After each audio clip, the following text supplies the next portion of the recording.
Hey, Yep. we're the Bearded Brothers. I'm Matt, I'm Chris. and welcome to yet another sports show Not with Bearded Idiots. pretty much.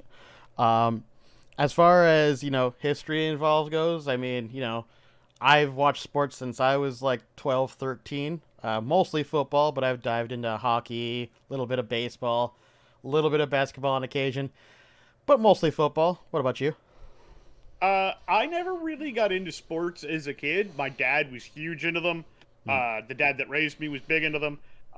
I never got into them because just it wasn't something I could play or do or anything like that. So I decided not to be into it until I met a group of friends in high school who had this thing called fantasy sports. And suddenly it was the coolest thing ever. To And be I've been fair, into yeah, them ever since.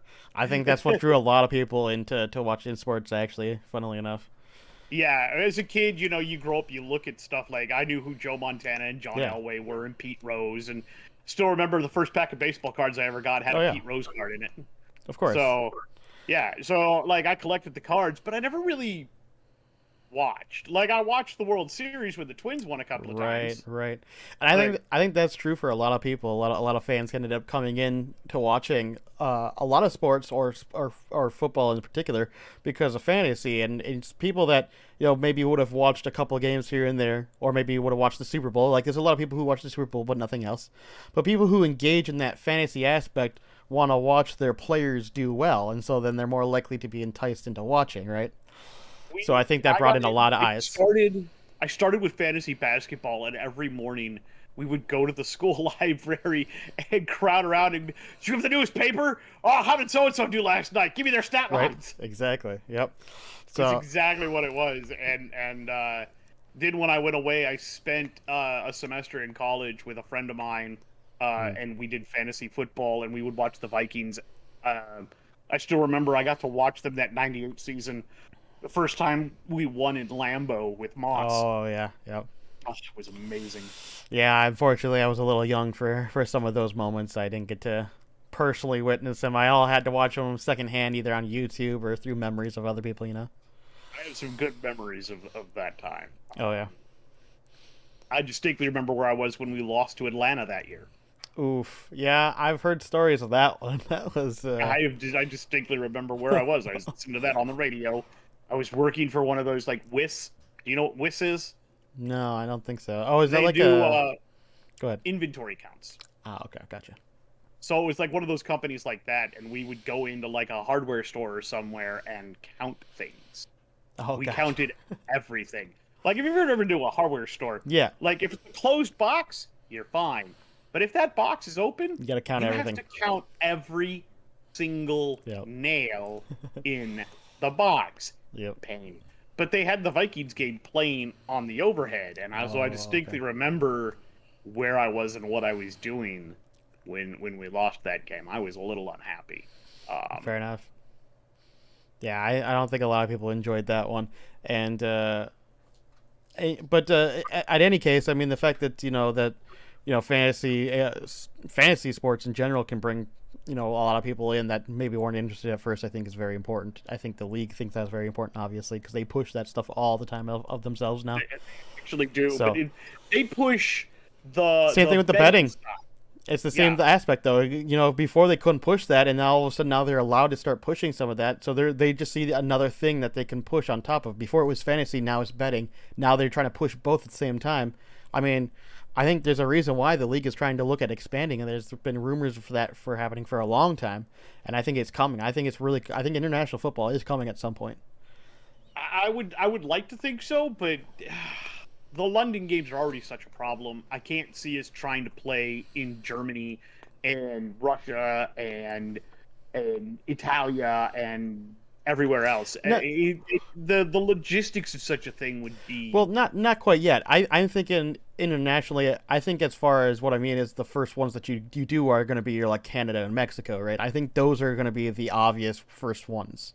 I wouldn't be surprised. I also wouldn't be surprised if it goes to like what soccer is, where you have a North American league and a European league and an Yeah, Asian they could do league that and too. a Yeah. Middle Eastern league, etc. And then you can get like especially if you wanted to do like a an American league, not just North but North and South America together, Yeah, and exactly. then do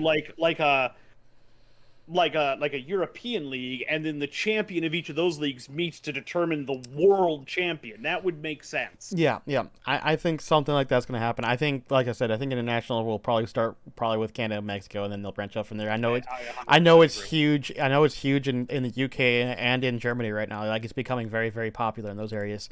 So I wouldn't. Oh yeah. I don't think they'll ever. I don't think they'll stop playing games there just because they know that it's a problem with scheduling, but at the same time they know that the fans, they want to keep enticing them to try to get them continue that interest, right?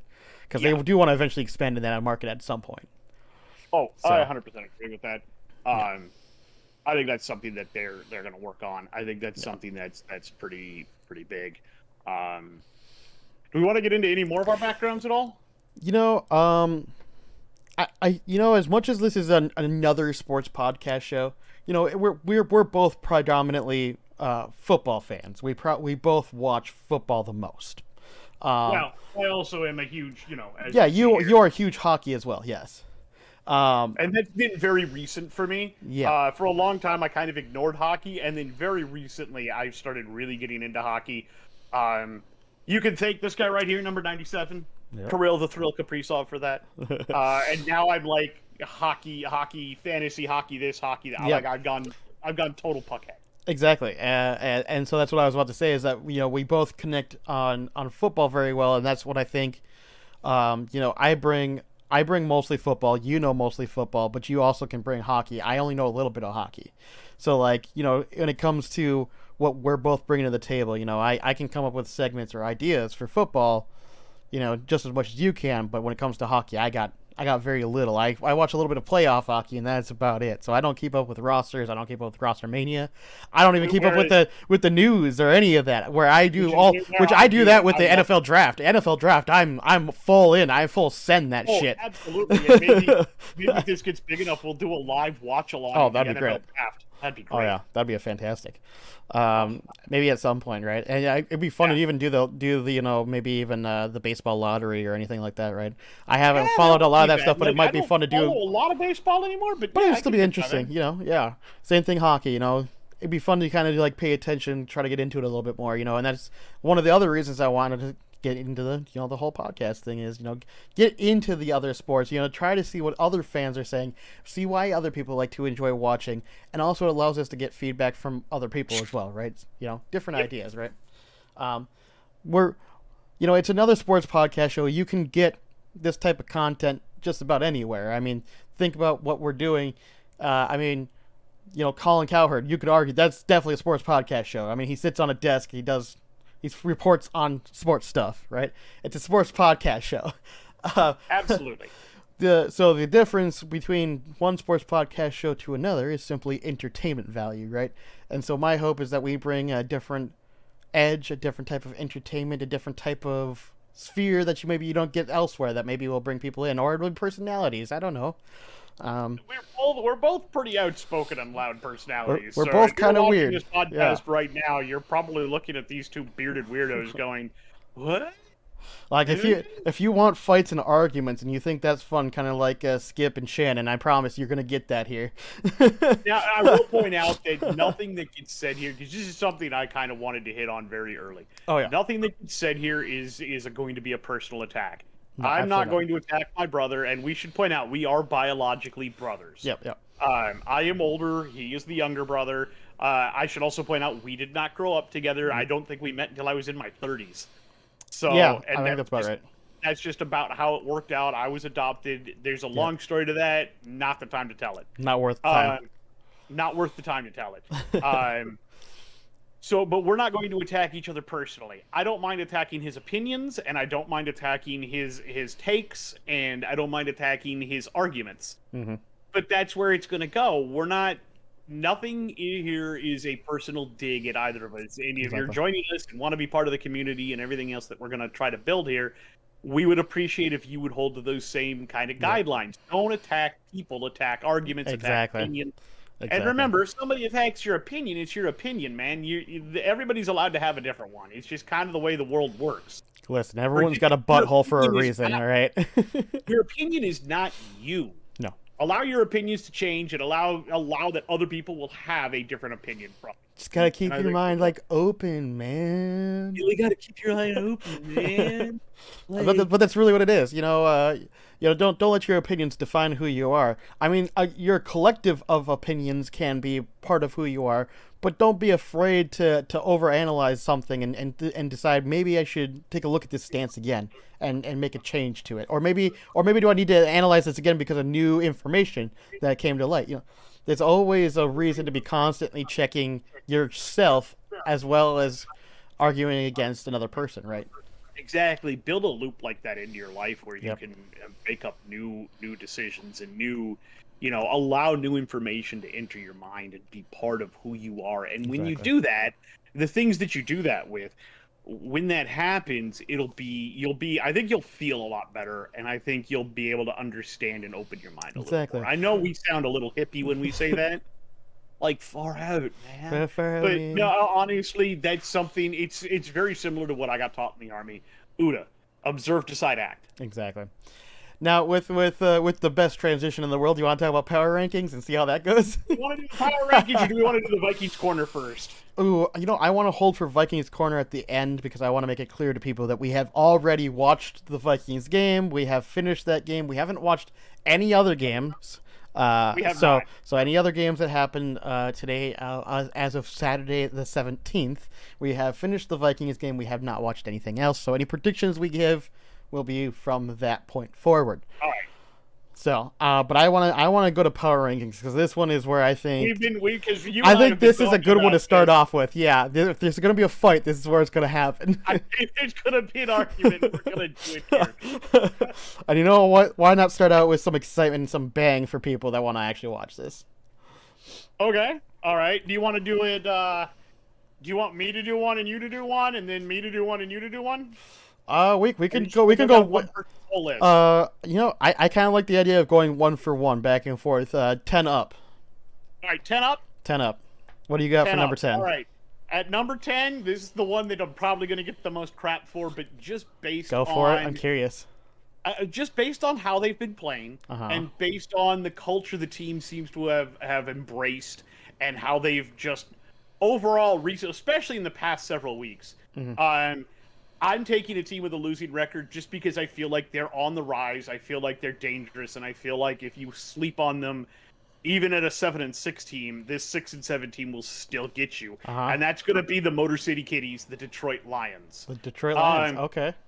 I know people will probably disagree with me, but I think Amon-Ra St. Brown is probably one of the best receivers in football. Oh, they got a great offense. I mean, like you were saying, you got Amon-Ra St. Brown, you got DeAndre Swift. I mean, Jared Goff is looking actually like a good QB. Looks better now, all of a sudden. How do you trade T.J. Hawkinson and suddenly look better? I don't know, but they figured out a way to do it. Exactly. And that defense is better than they. Yeah. Jeff Okudah looks fantastic right now.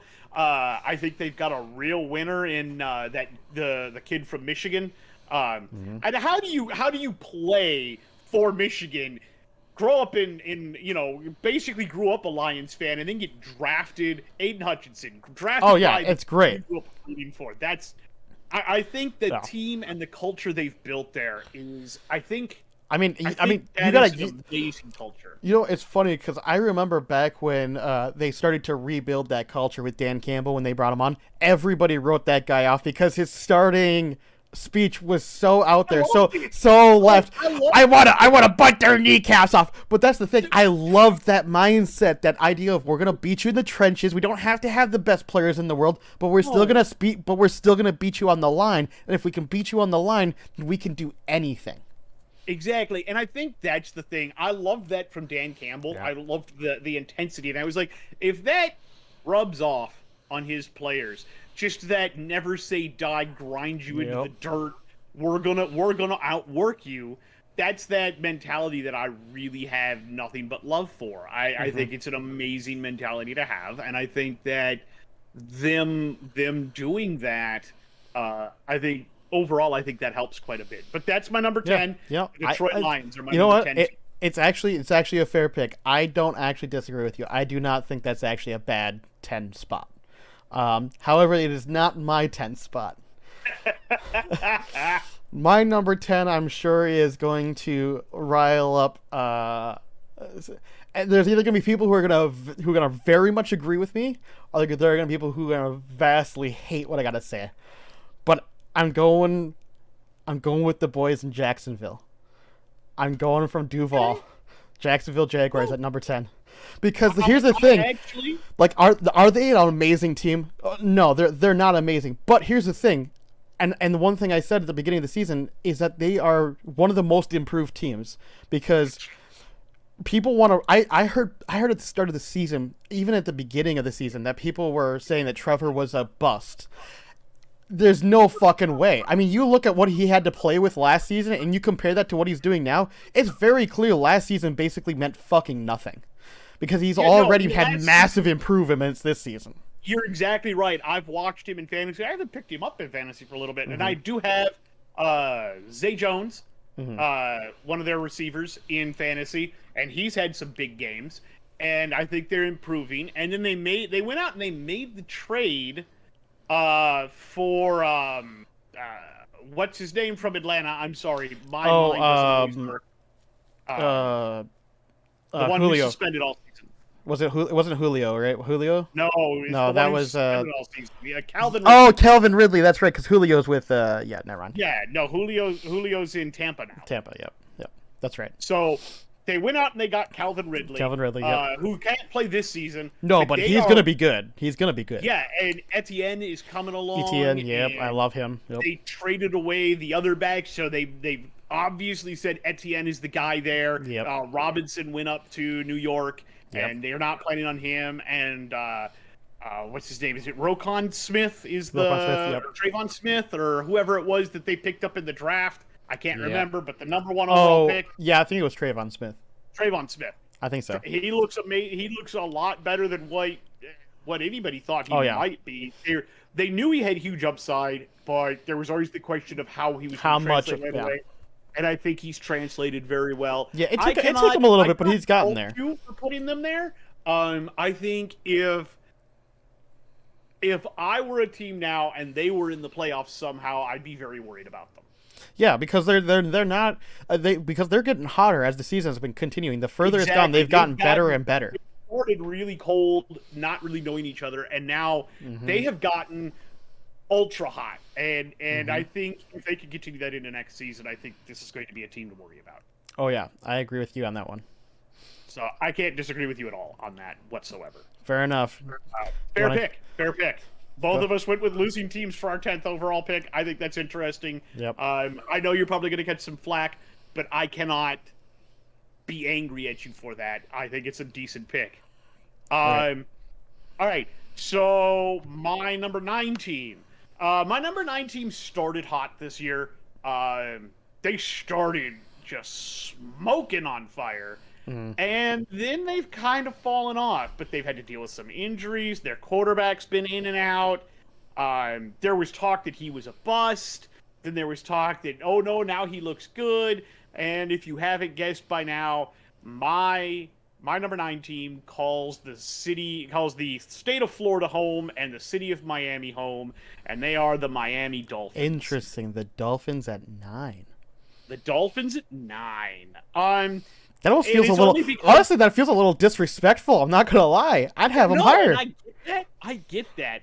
It's just, if I had to play them against any of the teams above them right now, I don't know that they could win.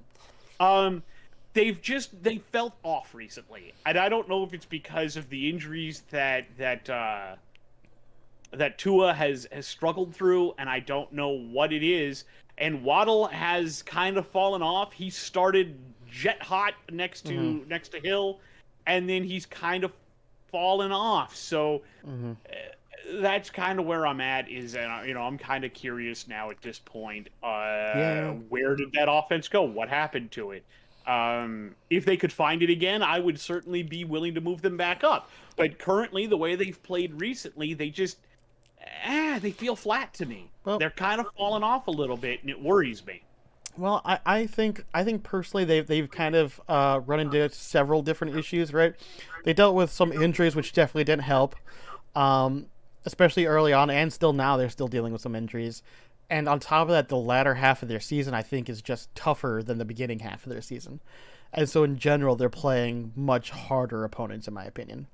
Oh, Um, I don't disagree, but at the same time, it's like other teams started slow and heated up, and we mentioned Jacksonville. yeah, Another one of my teams that's above them. We'll get to them in a little bit. Started really slow, and we wondered if yeah, they were gonna have kind of a hangover season. They have not. They have found their quiche, their place. right, So I think I'm being fair at the moment. Um, and they totally could move up. But remember, any team that I say is in the top 10, potential for a playoff spot. yeah, yeah, and I totally get that. It just I don't know. I got like I'm not gonna lie, the Dolphins are on my list, but they're a little higher than where you got them at the moment. And I'm sure it's because you've traded some of the teams that I have higher up. That's very possible. But it's a fair spot. I think, like I said, I think personally it's a little low, but I do understand where you're coming from. That the last couple games have definitely been a little rough, and Exactly. it's hard to be like, well, are they going to turn it around? We are kind of late in the season now, right? How much time do you have to turn it around? I think people are questioning, are they going to make playoffs? I don't think that's a question. I think they're going to make playoffs. I think the odds of don't make I playoffs agree. is very, very unlikely at this point. Um, I agree. so the real question is going to be more: are they going to continue to slump? Or are they going to be able to bounce back before playoff starts? Because if they continue I slumping, agree. But I'll that tell is you dangerous. what. I'll tell you what. If I'm one of those top seeds, I'm scared of the Dolphins as a low seed. I They're not what you would think they they're are. Even they're if they speedy. sneak in at a 7 or Yeah, an 8 seed, if I'm a number 2 seed or a number yeah. 3 seed and I have to face the Dolphins in the first round, I don't think I like that I mean, prospect whatsoever. one thing that scares me the most is thinking about the Dolphins and going, if they play against a defense that's just not very good, they're gonna just light them up. Yeah, They're just gonna absolutely. light them up. And let's be honest, could you imagine like the 3 seed being an AFC South team like the Titans? Oh, Let's be honest. The that'd be Dolphins are rough. probably going to win that That matchup in they the would. first They round. probably would. That'd be rough. Yeah. So the Dolphins are on the list, but they're lower. I will come right out and say now there are two conferences that have no teams in my power rankings, and that's the NFC South and the AFC South. Sorry, Southern teams, you're just not very good right now. No, this year is just not very good for you And guys. you're. I know we're gonna get flack from Titans fans, and we might get flack from Oh, Tampa Bay fans. I was gonna say I'm gonna get flack from Titans fans because I thought about putting Titans at 10, and I took the I Jaguars thought over about the putting Titans. Titans at 10 as well. Yeah. But just they're not the Titans that they have been in the past. I think they're very too reliant Yep.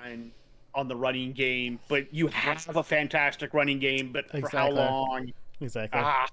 I don't know, It's man. tough. It's tough.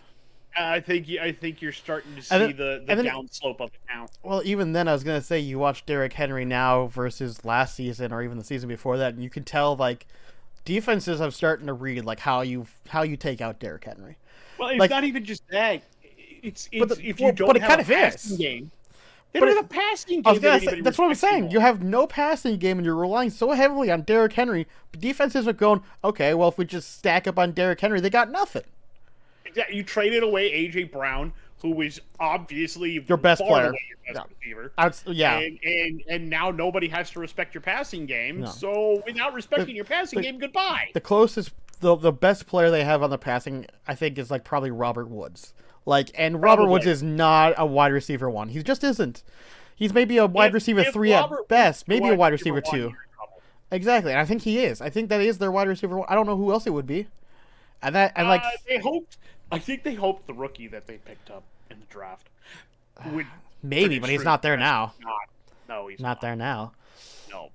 Well, that's so okay. So you had a number 9 of the Dolphins. That's fair. So I'm gonna go with an interesting number 9. Some people might say you could argue that I'm doing a little disrespect myself here, but they just haven't quite. This team just hasn't quite it just doesn't feel like they have the it factor that they may have once had in previous seasons. And I will be going with the Baltimore Ravens. That's an interesting pick. I think they're still a very good team. I think they're a very solid team, and I even think that Huntley can still continue to lead that offense without Lamar Jackson, and I think that they can still make playoffs. The problem is I still don't think they have that spark that they had from last season or even the season prior. I would agree. There's something missing, and I think I know what it is. Hollywood Brown. It's surprising. I didn't think that he would have had that big of an effect on that offense, but it really has hurt them not having Hollywood Brown. It has, because he was the deep threat. When you have to watch a guy like Lamar, who can get out of the pocket and run all over the field, when you have to watch a guy like Lamar, that's one of those things where you have to go, okay, you have to dedicate a guy to watching Lamar. And that frees up somebody downfield, and the way Hollywood runs. Well, on top of that, you had to remember that it wasn't even just that. They had the run threat of Lamar. They had the middle threat with all the linebackers of Mark Andrews. He's one of the best tight ends in the league. I don't care. I think he's the one most underrated tight ends. Like he's easily top 2 tight ends. A lot of people want to say it's like Kelsey and Mark Andrews definitely deserves. But Mark Andrews is absolutely on that list. He's amazing. Kelsey, Kittle, and Andrews are all on that list. Yeah.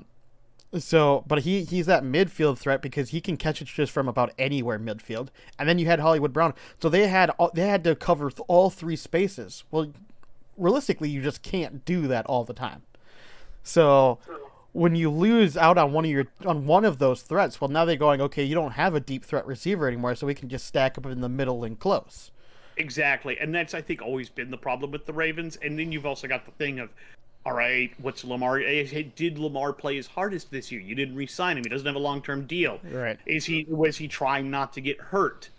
Yeah, there are questions. There are questions there, but I still think that even regardless of all of the injuries that they've dealt with, all the adversity that they've dealt with, all of the loss of players, I still think they have a very good deep team.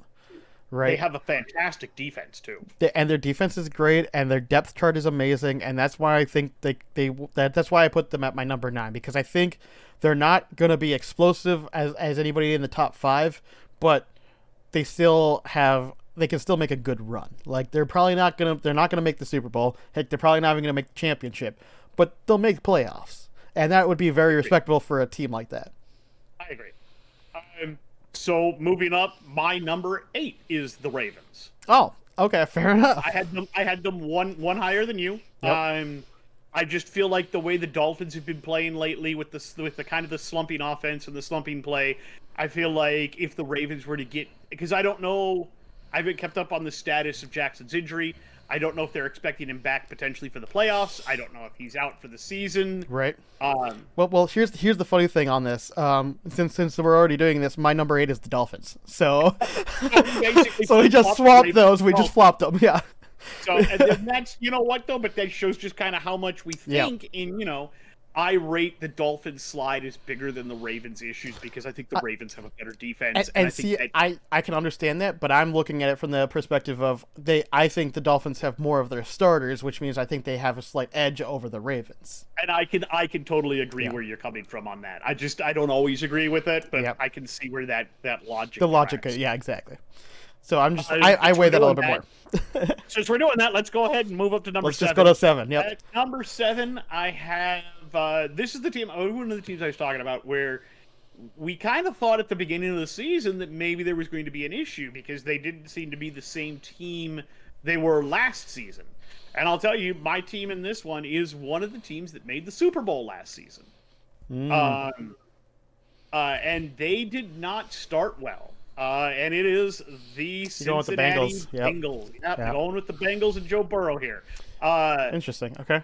They didn't start very well. They didn't start very hot. They kind of looked like mush to start the season, but they've cranked it up over the past couple of weeks now. About the halfway point of the season, they really started cooking, and I think they're going to cook into the playoffs again, and they're going to be a very dangerous playoff team. again Right. this year. That's fair. I put them down here just because based off of record and everything else, and there are some worries. How is how's the hip? You're right. Yep. That's the Yeah, hip. yeah, is that That's fair. Jamar Chase hip that took him out of action for about 3 weeks, 4 weeks, something Yeah. like that. Somewhere around there, yeah. Is he 100%? What's the deal? Because we had the concussion issue with Joe Mixon. Mhm. We saw Sam J. Perrine kind of pick up the pace after that. So I'm not like as worried about that, but they've dealt with some things, and their offensive line is still kind of. It's still a little washy, but here's where I'm gonna make an argument. I think I can understand why you place them at 7, but I think they're doing exactly what they did last year, which is they started slow as fuck, but then they started rolling in November, carried it into December, and they're gonna keep rolling. And they're proving me right here. They have proved me right. The last couple of games they played, they have continued to roll, continued to look amazing. They're on fire now that they got Jamar Chase back. I don't think they have any worries of making playoffs. In fact, they're going to continue rolling into playoffs like they did last year. It's entirely possible. I'm not going to say that you're wrong. It's just right now, this week, looking at it now, seeing the teams above them and seeing the victories those teams have pulled off and can things understand that have happened, it's very hard for me to slide them up any further than they are. Well, and you'll see why as we go up my list. Yeah, for sure. And I agree. Logically say I can understand right now. I can understand the perspective, but I'm also looking at it from the perspective that I think that they're so hot that I personally would have them a little higher, but that's just me. In fact, you'll see where I have the listing place, but they are in my rankings here. I'm sure that they're going to go up higher. I'm sure for you they're going to be 3 or 4 or something up there, and that wouldn't surprise me in the slightest. Right. But I can understand. You probably put them at 1. You crazy bastard. I'm not that crazy. All right. Let's cool that jet down for just a second. Now, what I will say is I can understand the perspective to put him at 7 because of the worry. I guess I'm just less worried about those pieces. I'm less concerned. I don't see it as much of an issue, and that's why I didn't drop them down to 7 like you did. However, there is one team that I did put at 7 that I really, really wanted to put higher, but I just have too many concerns and too many worries going forward. Can I guess? Go ahead. I'm gonna guess that it's the name that has 2 B's in it. City and team name. It is. It's the Minnesota Vikings. Number 7 is Minnesota Vikings. You put the Vikings down there. I put the Vikings at 7. The Bills. Just because of the injury to Von Miller and the Bills have some hurdles to cross, but I don't think it's enough to drop them that low personally. Have they had the last couple of games a little bit of a disappointment? Sure, but I don't think they're going to stay there for very long. I don't predict that. And here's the thing. Obviously, coming off that Vikings win, it's a miracle, right? You're looking at it going, it's a 33-0 half. They make a comeback. Why am I putting them at 7? Because it was a 33-0 first half. I completely get where you're coming from. Up until then, I had dropped them utterly off my list. They actually did rise from where I originally had them based off of that win. Yeah. And I'll explain my reasoning for it when we get there. But let's hear your reasoning as to why you have them where you. So the 7 is simply put that their defense is fucking abysmal. They have moments where they are good? Yes. And can the defense come up clutch in certain situations? Yes. But the problem is that I don't want a defense that can just sometimes get those miracle shots. I don't want to have a heart attack game every goddamn time. And the problem is that I was actually a fellow YouTuber, one that's actually far more popular, Brett Coleman. I love to watch that guy. He actually did a video on Vikings defense before the game happened, actually. So I ended up watching it. And the thing is, he's absolutely right, is that the Vikings defense has a problem with being predictable. They are incredibly predictable. They run the same types of setups, and they don't run a lot of man-to-man coverages. They just don't simply like to do that. and apparently that's just from the caller at Donatel, just ends up not running a lot of man-to-man. That's just not the type of coordinator he is, right? So it was interesting to hear that before the game started, I heard mention that there was that Kevin had talked to a reporter and mentioned how they want to be more explosive, that they want to be covered, they want to start switching to doing more man-to-man, all that jazz, right? And I'm like, oh, so are they going to try to swap it up because people are starting to learn that we're being too predictable on defense? Is that what's happening? The problem is, even if that's what happened, if that was the game plan going forward, it still didn't work. It still didn't work. They just don't have the right... It feels like... I don't know what all the problems are. I know that there has definitely been some communication areas on the defense. You can just tell from like some of the dropped coverages. It's very clear that there is communication areas somewhere in that personnel, right? But I think that also I don't know if they're running a defense that this defense realistically can run, if that makes sense. Like, no, I totally see that. But let's also remember, and I don't know if he's still out. I know last week Harrison Smith didn't play. Yeah, but he played today. That's a huge loss. Yeah, he played today though. And how many? What number cornerback are we on across from Peterson at this point? Number 4, number 5. How far down the depth chart? I think Jelly's like the 3rd, if I remember it actually. I thought he was like the 4th or 5th. Right? I don't remember. I thought it was 3rd. The point is, I know we've had some injuries. No, we have, but even we lost Scene really early on. Here's the problem: even if you factor that in and you go back to the start of the season, we still had lots of issues in the defense. It hasn't gotten better. It's gotten worse because of the injuries. I don't disagree with that, but even without the injuries, and you look at that defense, you realize that the type of personnel you have and the type of defensive playbook they're running just doesn't seem to match correctly. And that could be, but that's because you just look at the numbers. It's hard to statistically look at it and go, you were the 31st ranked offense for giving points. It's like 27th I think in points, but it's like 31st in yards or pass yards. It's like, it's ridiculous. Like, statistically when you have that bad of a defense, but yet you still have the record you do, and this is why they're at number 7, is because that offense is so fucking fire that they can constantly rip the defense out of their own asshole and save them from what looks like the most horrific loss in history. I totally get where you're coming from. I think part of the defensive struggles are that you're looking at an entirely new coaching staff, and so they've inherited a team that they didn't build. And so you're right. They may not have the personnel to run the defense that he wants to be able to run simply because they haven't been there long enough to build that defense. No, and I don't disagree with that. They got put into a bad cap situation because as much as Kirk has looked, and we'll get to a little bit of this in my talk, but as much as Kirk has looked good this year, he's not your long-time feature yet. Like, Kirk was the opposite of clutch. Kirk was the exact opposite of clutch for most of his career. You lose more often than you were going to win those kinds of games. Exactly. And this season, I don't know if it's O'Connell's belief. It's gotta be. Because when they worked together in Washington, they looked good, and then all of a sudden when they separated, they looked bad, and then all of a sudden you put them together again, and all of a sudden it looks amazing. Like, pattern, right? It just makes sense. And there's got to be something there with him and O'Connell that they feel very, very comfortable with each other. And Kirk feels very comfortable with him, obviously. Yeah. And I think that's really helped out a lot. But my point on this is with inheriting that kind of a defense, because Zimmer also liked to run a cover 2 style defense. He did, but the funny thing is, I actually looked into this, and it was funny Brett brought it up, is that while you are right, he did run a lot of zone stuff, he would mix it up quite a bit and run a lot more man-to-man as well. He had a good split of, His corners were primarily based off of zone coverage. Yeah. The problem was he always drafted corners that are better in man and physical coverage. Yeah.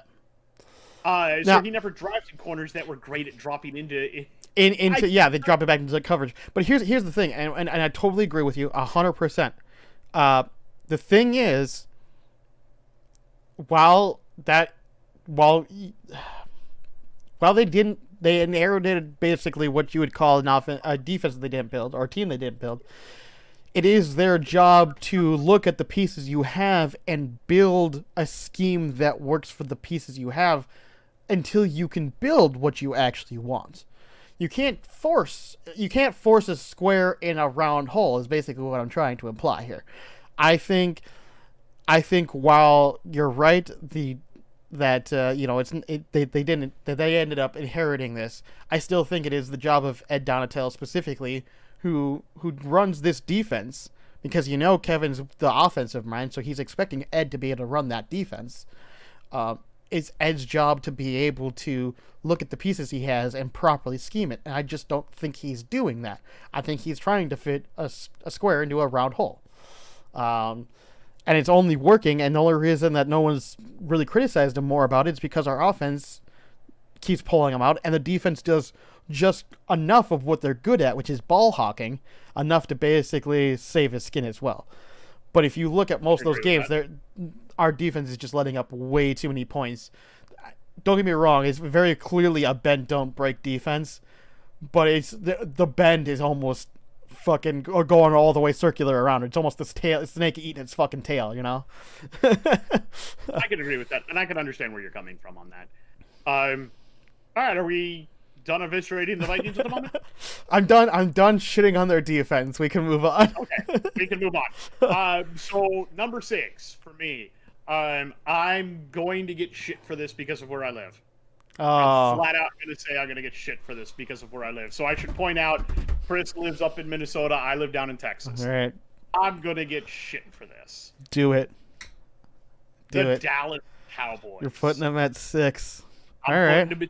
I'm putting them at 6. All right. Now, I can understand that. They have been a decent team.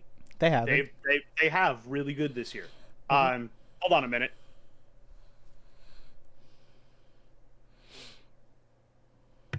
Sorry, I just realized it was getting dark, and I asked my wife to turn on the lights so we can see me. Yep. Maybe we'll plan this better next time. Maybe eventually. Planning isn't our strong suit. I don't know. Oh God, that would be scary. Planning. Who plans shit? Anyway, all right. So the Cowboys, fantastic team so far this year, but they've had a couple of scary moments, and they've had a couple of losses where they've been questionable. And then let's talk about last week. Let's talk about needing a 98-yard touchdown drive to beat the worst team in football. That was rough, bro. That's rough. Oh, man. That's rough. Okay? You don't need to be in that position if you're the Cowboys. And yeah, the Cowboys are too hot and cold, man. At times this season, they smashed the Vikings 40-3. The less we say about that, the better. Yeah. The thing is, they're just so hot and cold, though. If they're hot, they are unstoppable. If they are cold, oh my God, they will freeze over the Sahara Desert. Oh, it's so frustrating to watch them play too, because you just know the potential they got in that team, and it just feels like it's a flip of the coin of which team you're getting. It really is. Absolutely. But we've gotten good more than bad this season, and even when they've been bad, they've managed to find a way to hold on and win. They're a double-digit win team. Mm-hmm. They're second in the NFC East. Mm-hmm. The NFC East, by the way, is no longer the NFC East. They're a bunch of I mean, at least even the Commanders don't look horrible. No, that's true. Which is not something I thought I would say at the beginning of this. No, exactly. The Giants look okay. The Giants look okay. I debated also putting the Giants in my top 10, but I just couldn't realistically fit them in. Giants and Commanders are 7-win teams. Yeah, they're sitting on the edge of my top 10. You've got one team that's got one loss, and we'll get to them. Yeah. And then you've got the Cowboys, which I believe are currently a 10-win, 10-4. I think so. I believe they're a 10-4 team. And I can't, I cannot justify. I wanted to, and originally, I had the Vikings in this spot. These were the Vikings were on my list. They moved up, and I'll explain my reasoning for moving them up. Fair enough. I get everything you said about the defense, but I'll explain kind of my mentality on it. The Cowboys, with that, they would have still been up if they hadn't had that abysmal game against the Houston Texans. Yeah, that if they have if they had a performance like that against Jacksonville, I don't think they're going to come back and win it. No. If they had a performance like that against Miami or Detroit, you're not winning that game. Probably Period. not, actually. No. If they had performed that way against the Vikings would have blown them out. Probably. It's definitely, yeah. It was definitely a very poor performance. So because they're so hot and cold, I can't justify moving them higher than 6th. 5th or 6th. And the funny thing is, because the thing is, because of the hot and cold, I absolutely agree. I can't stick them in my top 5, so they are my 6th spot as well. I just can't do it because they're too hot and cold. That's funny to me. Yeah. That's funny to me. That we both agree the Cowboys should sit right about 6. Yeah, and we talked about why. Yeah, I realistically agree. Every point you made is 100% right. I mean, they have talent to be a top 3 team. They just never are consistently unlocking it, and it's just too much of a problem for me. Absolutely, it's a huge issue. And they've got so much talent on that team, and Micah Parsons is a flipping beast. I worry about. I'm not gonna lie to you. I worry about their playoffs. Like they really Are they going to be another one and done? Because if you're, I think they would be, because the problem is they don't do good at playoffs. It depends, because they're obviously not going to be the 3 seed. No, because the 3 seed is going to go to some team in the NFC South. The Tampa Bay Buccaneers. Okay, there. Probably. I don't want them to, but probably. Probably. They're going to find a way. It's Brady. Yeah. I agree with you, and I think personally he should have stayed retired. But, whatever. Yeah. I think this is probably his last season. I'd be surprised if he comes back at this point. So, where are they? Are they 4th? Are they the 4th team in the NFC? Probably. And so who are they going to play? And depending on who they play, that may not be a matchup that they're going to like, especially if they come in cold. That might be something we have to do next week, is do a playoff picture and actually bring our teams into a playoff and see what the seeding would look like. Exactly, and I don't mind if we want to take a look at the quick playoff picture, but yeah, I think we should do that next week. Yeah. Yeah. See how this week goes. So since we both agree on the Cowboys, let's move up to number 5. This is where I get to explain myself now. The Vikings are number 5. You put them at 5. I debated on it. I wanted to put them at 5. I'm not gonna lie. This is where I was this is where I wanted to put them, but I just couldn't realistically do it. Here's why, though. Here's my justification. Yes, the defense is abysmal. Yes, that offense is fire right now. They are cooking with something special. Mm-hmm. I just can't do it. I can't bring them lower. Every time I think they're out, every time they're on the mat, every time that they're going for the 10 count, they find a way to get up and keep fighting and get that knockout. Fucking Undertaker, bro. They just never give up. They never quit. They do. Yeah. That motor to me, that mentality of I don't care if we're down 40-0, keep playing. Yeah, I think that means a lot to me. And I agree. They lost to the Lions last week. We do need to bring that up, but Kirk kept playing. He tried to will that team to victory, and he came close. And there are obvious defensive lapses, and there are obvious troubles, especially over the middle of the field, and there's been obvious issues, and that was going to be obvious because we missed Harrison Smith last week, and let's just throw that out there. That's an integral cause. Here's the thing. As much as I don't want to play that game, because here's the thing. Harrison Smith, great, good player. He's getting older. I don't think him playing makes enough significant of a difference. He was playing in this game, and we started 0-33, so I don't want to hear that. I disagree hardcore with that. Let's talk about that. I hardcore disagree with that. Real quick. We started 0-33 because we allowed a 50-yard return to open the game, which resulted in a field goal. Yeah. We had a blocked punt that resulted in a touchdown. Yeah, early on in special teams, not going to through. They did it better. Go for it on fourth and 6 inches, which was, and Dalvin Cook stood up at the line and got no yards, and we turned it over at the 31. Mm-hmm. We tried a trick punt on the 31 and failed, which resulted in points. So, Kirk threw a pick 6 that resulted in points. That can't all be laid directly at the feet of the defense. You're defending a short field that often. And let's not the Dalvin Cook fumble. No, I know. I'm not laying it solely at the feet of the defense. The 0-33, definitely the defense did not play well. There's no throughout the Neither did special teams. but the special teams really did terribly this game. But here's the thing. While I can understand what you're saying, I still think the point of last in the entire NFL for yards allowed kind of stands on its own of telling you how bad the defense is actually. It does, like, but at the same that time, still doesn't negate that, right? But there's this part of me that says it doesn't matter. They keep finding a way to win, regardless. And I agree. I respect that mentality, and that's why I have them at 5th, and I didn't drop them down. Well, and here's any team that can just keep finding a way to win. Yep. That's the mentality. Because to me, that's the mentality that wins playoffs. I understand why you did, but I realistically stood at a point of going, the teams that were above them on my list were teams that could beat them or have beaten them. Hence the Cowboys being 6 and the Vikings at 7. You see what I'm saying? See where you're coming from? Yeah. I just, like that mentality of the Vikings, though, to never say die, that's going to take them far in the playoffs. It is. And, here's the thing. People might say that I'm being overly critical of the Vikings since I am a Vikings fan. I'm being so overly critical that that's what's pushing them down my list. But you could make the same argument that because you're a Vikings fan, you're bringing them too high up the list.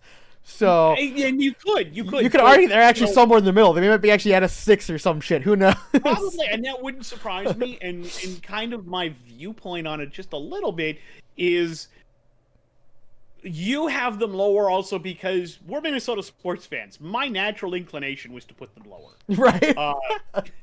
My natural inclination. We don't want nice things. No, it's that we don't believe we can have nice things anymore. Exactly. Not since the freaking 90s, man. Have we watched one of our sports teams have an amazing regular season and then just blow chunks? I think the only fan base more tortured in that respect are Toronto Maple Leafs. Probably. It's probably true. I feel so bad for them, man. I feel bad for us. I mean, look, our like you look at the Vikings franchise in history, like especially in the 2000s here. It is you want to talk about constantly making playoffs and then not going very far. The Wild has been doing that recently too, where they've done pretty well, make playoffs, and then can't quite make it. They either make past round 1 and then lose round 2, right? I don't think we've had a major run for the Wild since 2004? Ever? I was gonna say ever, maybe. We actually ran. Yeah, I do remember one. Yeah, conference finals one year. I think that was 2004. I think so. I think we ran to the conference finals in 2004. I think we still had Marian Gaborik at that point. Probably. Hold on. That's a whole other discussion. But yeah, no. So my 5th team is the Vikings. That's fair. Give me 1 second. So, Ryan, our other brother, has been calling me, and I'm gonna text him that I'm busy. We'll have to bring in some of our other siblings at some point. I don't know that Ryan's his biggest sports fan. Ryan's not a sports guy. Definitely our sister and some. Number 5. My number 5. Okay, that's where we're at. So my number 5 is definitely a team that people might say that I am maybe overhyping, but that's the type of thing I like to do. They've been on a hot streak. They've been looking pretty good.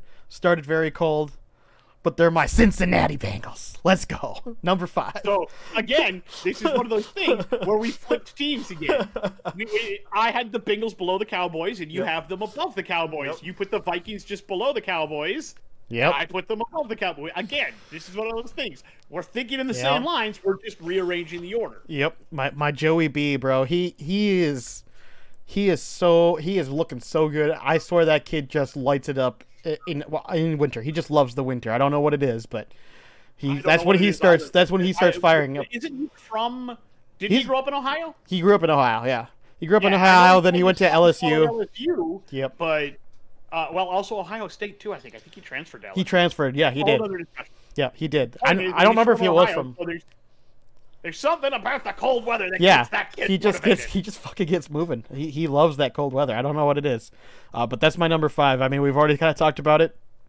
Yeah, I totally agree with they've you. dealt with I some can't injuries, get it. but they are on fire. They're moving the ball. They're looking good. Absolutely, they are moving the ball. Yeah, I think if they win again this weekend, they're going to climb my power rankings. yeah. So, So I'm sticking them at a solid 5. I think they have definitely opportunity to move up from there, but they have rapidly climbed my rankings pretty quick. totally understand for that. All right, so number 4 for me. This is a team that a few weeks ago probably would have been number 2. Oh, okay. They were started as the odds-on favorite for a Super Bowl. Are you this putting the year. Chiefs at 4? No, The Bills. no, I'm putting the Bills at 4. Okay, I guess you know what? Just to put the discussion easily, I'm putting the Bills also at 4. So Okay, well, we can that's just easy. we can just make this discussion. Yep. I don't think we're going to be in disagreement with this. I'm worried about Von Miller. Von Miller's that's a because big he's one. out. Josh They Allen lost- has looked was it valuable. Jordan Poyer? Yeah. Was it Poyer? Poyer. They Yeah. lost Poyer on the back end. They've lost so many pieces on that defense that I worry about it. And Josh Allen has looked vulnerable. He has not has. looked as And good I as he has the questioned past. defense, and that first week against LA, that defense just smashed for me. Oh yeah. Now I've been trading them out with the Jets on occasion. Yeah, exactly. It's one of those things where Sauce they're. Gardner's been amazing, but that's again another story. you I'm staying on top. want to talk about the team that I wanted to Bills stick in here? offense is still really good. Josh Allen is a big, beastly quarterback. He still makes some mistakes. He still tries to do too much. Yeah. But I think he's definitely stepped forward quite a bit from when he was drafted. I don't disagree with that. He's still very, very good. He's definitely a top and player. But Stephon Diggs is it's Stephon clear. Diggs. Yeah, exactly. They're still an amazing team. Don't get me wrong. I mean, number 4 is no disrespect by any means, but it's very clear that they have taken a step back over the last couple of weeks. We'll From see where if they started in the yeah, season. we'll see if they'll be able to regain that step back. They totally can. It's just at this point in time, right as it stands, there is a little bit of a concern. I am a little worried going forward. I don't think they'll stay here. I think they will likely come back, but just in case they don't, I want to leave them at the 4 because if I ended up putting them at 2 and then they played even worse next week, I don't want to deal with that. So I totally get that. I think 4 is a good place to put them. 4 is a good spot for them. Yep. Moving up to number 3 then. All right. Number 3 is my odds-on favorite for the AFC representative in the Super Bowl. Okay. That's the Kansas City Chiefs. Okay. I can see an argument for putting them at 2, but I have my reasons why they're not 2.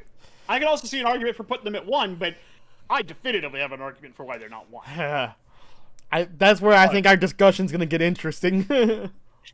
But I can see an argument being made because Patrick Mahomes and Travis Kelce and I mean, that entire team is just even Clyde CEH is looking amazing. Clyde Edwards-Helaire. I mean, the thing is, their that defense has was started to look worried. together now too. So It is, and so there was the worry that losing Tyreek Hill would cause Mahomes to take a step back because that was one of his go-to. Nope, not even close. So now we are definitive proof that Mahomes is the real deal. Which I think most people expected. And you're still out there flinging the ball around and throwing up stupid numbers. Nah, I got nothing but respect for that. And I think most people expected that. I don't think there was anybody who realistically was like, oh, without Tyreek, he's gonna be crap. Like that just didn't exist because you look at historically like the way he plays with Kelce or any of his other receivers. Yeah, Tyreek Hill was one of his main go-tos because the guy was just a speedy little fuck. When you look at him on the Dolphins and he makes Tua look amazing, I think exactly. And so that's the thing. I think Tyreek Hill was the real deal, and I also think. But I think Patrick Mahomes is the real deal too. You just had two real deals together, which is just dangerous. Real deal. And I think I only have them at 3 because of how my brain works. My numbers 1 and 2. This is where things are going to get interesting. I'm sure I know who your number 3 is, because I'm quite certain that I have them higher on my list. There's a very good chance of that. And there's an absolute reason why I have the teams. I think I already know how you have your top 3 laid out. I think you have a good idea how my top 3 is laid out, but we'll see. I have a feeling you've done something ridiculous. I haven't done anything like as ridiculous as adding the Jets in my top 3. Don't worry about that. No. I was gonna say, I have a feeling you've taken the team that I have number 1 and put them at number 3, number 2 or 3. There is a very good possibility of that. So I think we're on to 3, aren't we? We're at top of 3 now. Well, So I guess it's 3. time. It is time for 3. My 3 is in fact the Philadelphia Eagles. Number 3 is the Eagles. Feels like a bit of disrespect, Chris. You know, I can understand that, but frankly, fuck the Eagles. I mean, if you're just angry and bitter at them, I get it. No, to be fair, there is definitely different reasons. Like, first off, their fans are kind of Eagles fans. You know the ones I'm talking about. The good fans are fine, but you guys got a lot of shit assholes, all right? Like, straight up. Philadelphia, though. Exactly. Philadelphia. I'm just saying, it's true, and I you get know what it. you mean, though, because this is a town that threw snowballs at Santa Claus. Okay. Now, let's be realistic here. Philly, I love you. Please don't come kill me. Exactly. I just want to make a point. But before you come for me, make up your mind whether it's Sheets or Wawa, okay? Now, what I will say is as far as the Eagles are concerned, the team itself is very good, and I've been calling for their quarterback Hurts. You know, when he first got drafted, I was saying, oh my god, they just got a steal in the draft. Like, I knew it right away. I knew he was going to be the player. He was somebody that I was looking at. The fact they didn't play him right away, I was like, well, okay, that's a little weird, but fair enough. And then there was that whole weird thing where they didn't want to play him and they wanted to play a different QB, and it was weird. And then the first season that he played was a little rough, right? So a lot of people were like, oh, maybe he's not going to be that great. But I had an inkling that once he got hold of a playbook that worked for him, he was gonna be lights out, and it has worked out that way. Now, the reason why I put him at 3 is simply that the other 2 teams, I think, could beat them right now, which is the main factor why I did that. And the other reason why is because I do have some doubts. And it simply comes down to, you look at their schedule, and their schedule wasn't exactly the toughest of schedules by any means. They had some hard games here and there. I'm not going to say that they weren't ever tested, but they had more easier games than not, and frankly, certain games that I feel like they should have blown out competition that they didn't, or there were games that were closer that I don't think should have been closer. I'm mostly worried about that defense. Their offense is very good and typically is on fire. Hurts has had a game or two where he has looked vulnerable, but it doesn't happen often. I think it's going to come down to, if their defense gets found out, which has already been shown to happen a couple of times, if their defense gets found out, then I think that they can lose an offensive battle. But that's just my personal opinion. No, and I'll talk about my viewpoints when we get to where I've got the Eagles and why I think you might be incorrect on that. But I know you got the Eagles at number 1. I know you do. I'm not gonna lie. I'm gonna tell you where they're at. Like, I know you have them at number 1, and I knew that putting them at 3 is gonna be a little disrespectful. But at the same time, it's a little disrespectful. I'm not gonna be angry at you, but I will say that I think you're wrong. Here's another thing that I do want to add into one of the major reasons why is simply experience, right? I think this talented core is young, and I think once they get in the playoffs, it's gonna get a little bit more difficult. Jalen Hurts is supposed to be the leader of this team, and he's not exactly an older vet, right? He's not. Now, that doesn't mean that he can't do it, right? He just hasn't proven to me yet that he can. So when playoffs come, if all of a sudden they win their first big game and it's a big blowout, then all of a sudden, yeah, they're probably going to shoot up my ranking to number 1. But I want to see that proof first. And the other 2 teams, I think, have shown more resiliency and has shown more tenure in the playoffs as of recently. Okay, and I can kind of see that. We'll talk about the Eagles when we get there to my number 1. So we'll go to my number 2 now. So I've probably given it away. My number 2 are the guys out in the Bay, baby. Minor 49ers. Yep, the 49ers. Yep. I honestly had to put them ahead of the Chiefs just because at this point, how do you stop that offense? You've got the third string quarterback now? Brock Purdy? You got Mr. Irrelevant. Yep. Mr. Irrelevant. I think he's pretty good for an irrelevant. Sorry, I had to make a horrible pun. I know every sports show has made that pun already. Yeah. I still had to go there. Now, here's what I'll say. I'll say on this. Okay, my bird Yes, decided to we freak hear you, out. Loki. Apologies for that for anybody who heard that. My bird decided to freak out. No, here's what I was going to say. So I have them also at number 2. I have the 49ers at number 2 as well. Yeah. And I think you're right, is that it doesn't matter who they have touching the football. That team has such a great defense. They have a good offense. Everything is just working and rolling. I mean, but here's what I will say about Ayuk, Kittle, Yeah. McCaffrey. Yeah. And then let's not remember that the 49ers defense, their favorite pastime is removing human skulls from the rest of the body.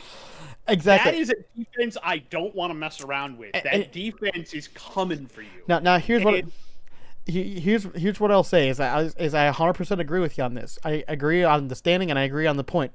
However, I will say this, that I think that there is a little bit of a misconception with the idea that like they're doing great and their offense is amazing, even using a third string quarterback, right?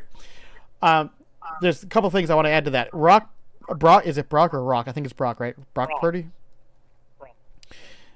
Even though he's Mr. Irrelevant, I think I'm not going to make the claim that he's the next Tom Brady because I know people have already done that and I think that's fucking nuts. However, I will say that he's easily the next best thing that's come from a Mr. Irrelevant. He's definitely not a third string QB. I would say if he continues playing as well as he has been, you know what? I'm going to stand here and say that he's going to be fighting for the first string spot. No, and I totally agree. I think what it is, I'm not going to say that he is. I think he was overlooked. A better quarterback than where he was drafted. What I'm going to come out and say is I think he is the perfect quarterback for Shanahan's system. Yes. I think Shanahan has a system that Brock Purdy has bought into, and I think that makes him a better quarterback than what you would expect. Well, there's that, but I think he's also just one of those players that got overlooked, and I think he has a high ceiling, but had to be properly trained. Basically, he had a lot more learning. He wasn't day one ready, right? I don't remember where he came from. Wasn't now I gotta look it up. I actually don't remember. Now I gotta look it up too. Yeah, where did he come from? I don't recall off the top of my head.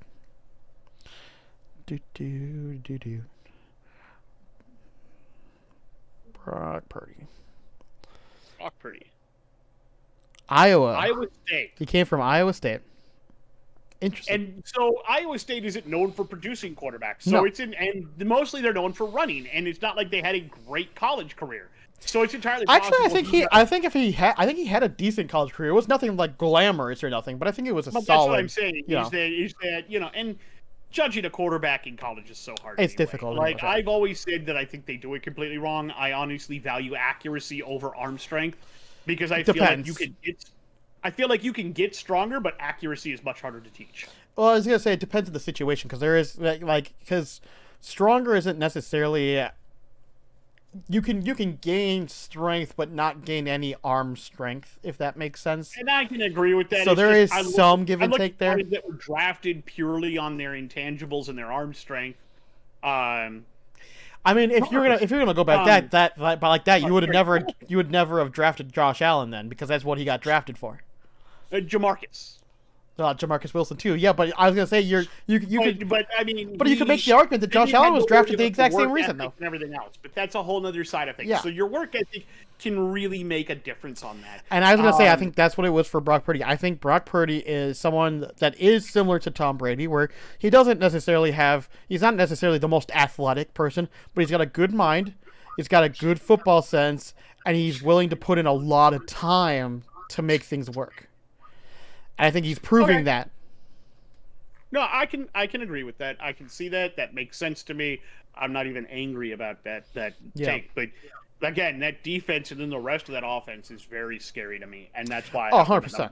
Yeah, I mean, I have them at number 2 for a reason too. Because I mean, don't get me wrong, they're definitely scary. I just think that people are undervaluing Brock Purdy because they're just saying that the offensive scheme is so good that it doesn't matter who you put in. And I was trying to make the argument that I think he's actually gonna he and Trey Lance are definitely going to battle for the first string. Jimmy G is gone. Jimmy G's gone.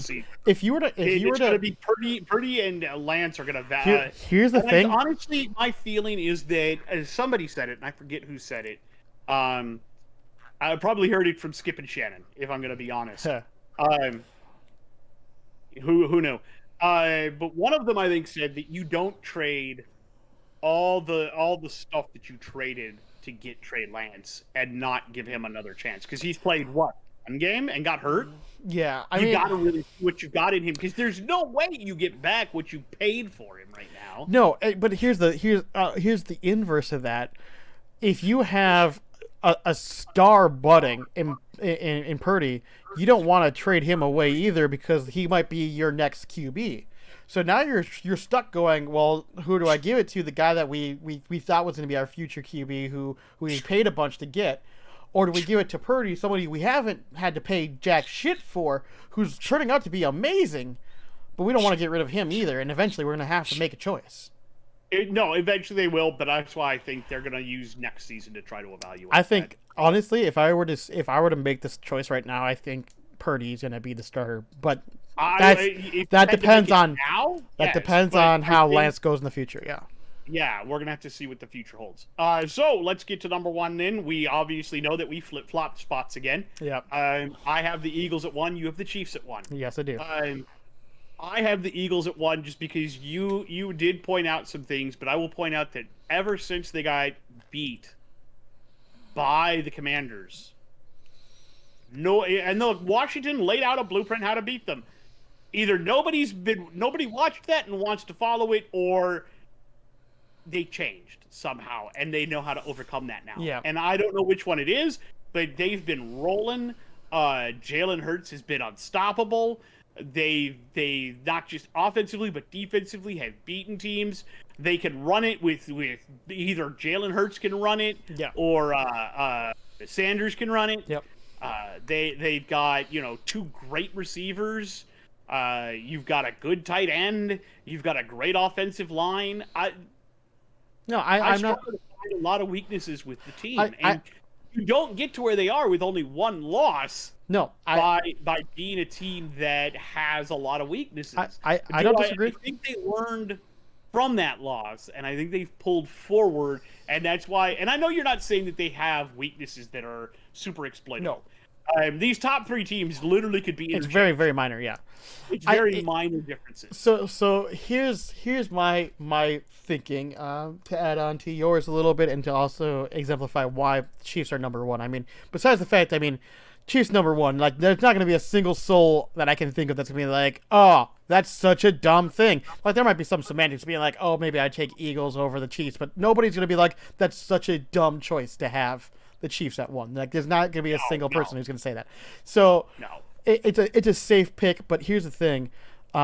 There's a couple of reasons that I went with the Chiefs, and I think the Eagles, I think they could have plugged up whatever weakness they had, but I'm thinking it's that they just haven't come across another team that can produce the defense that the Commanders did. Because let's be honest, as much as like the Commanders, as much as I shit on them and stuff, they have one of the best defenses in the league. There's no question. Absolutely.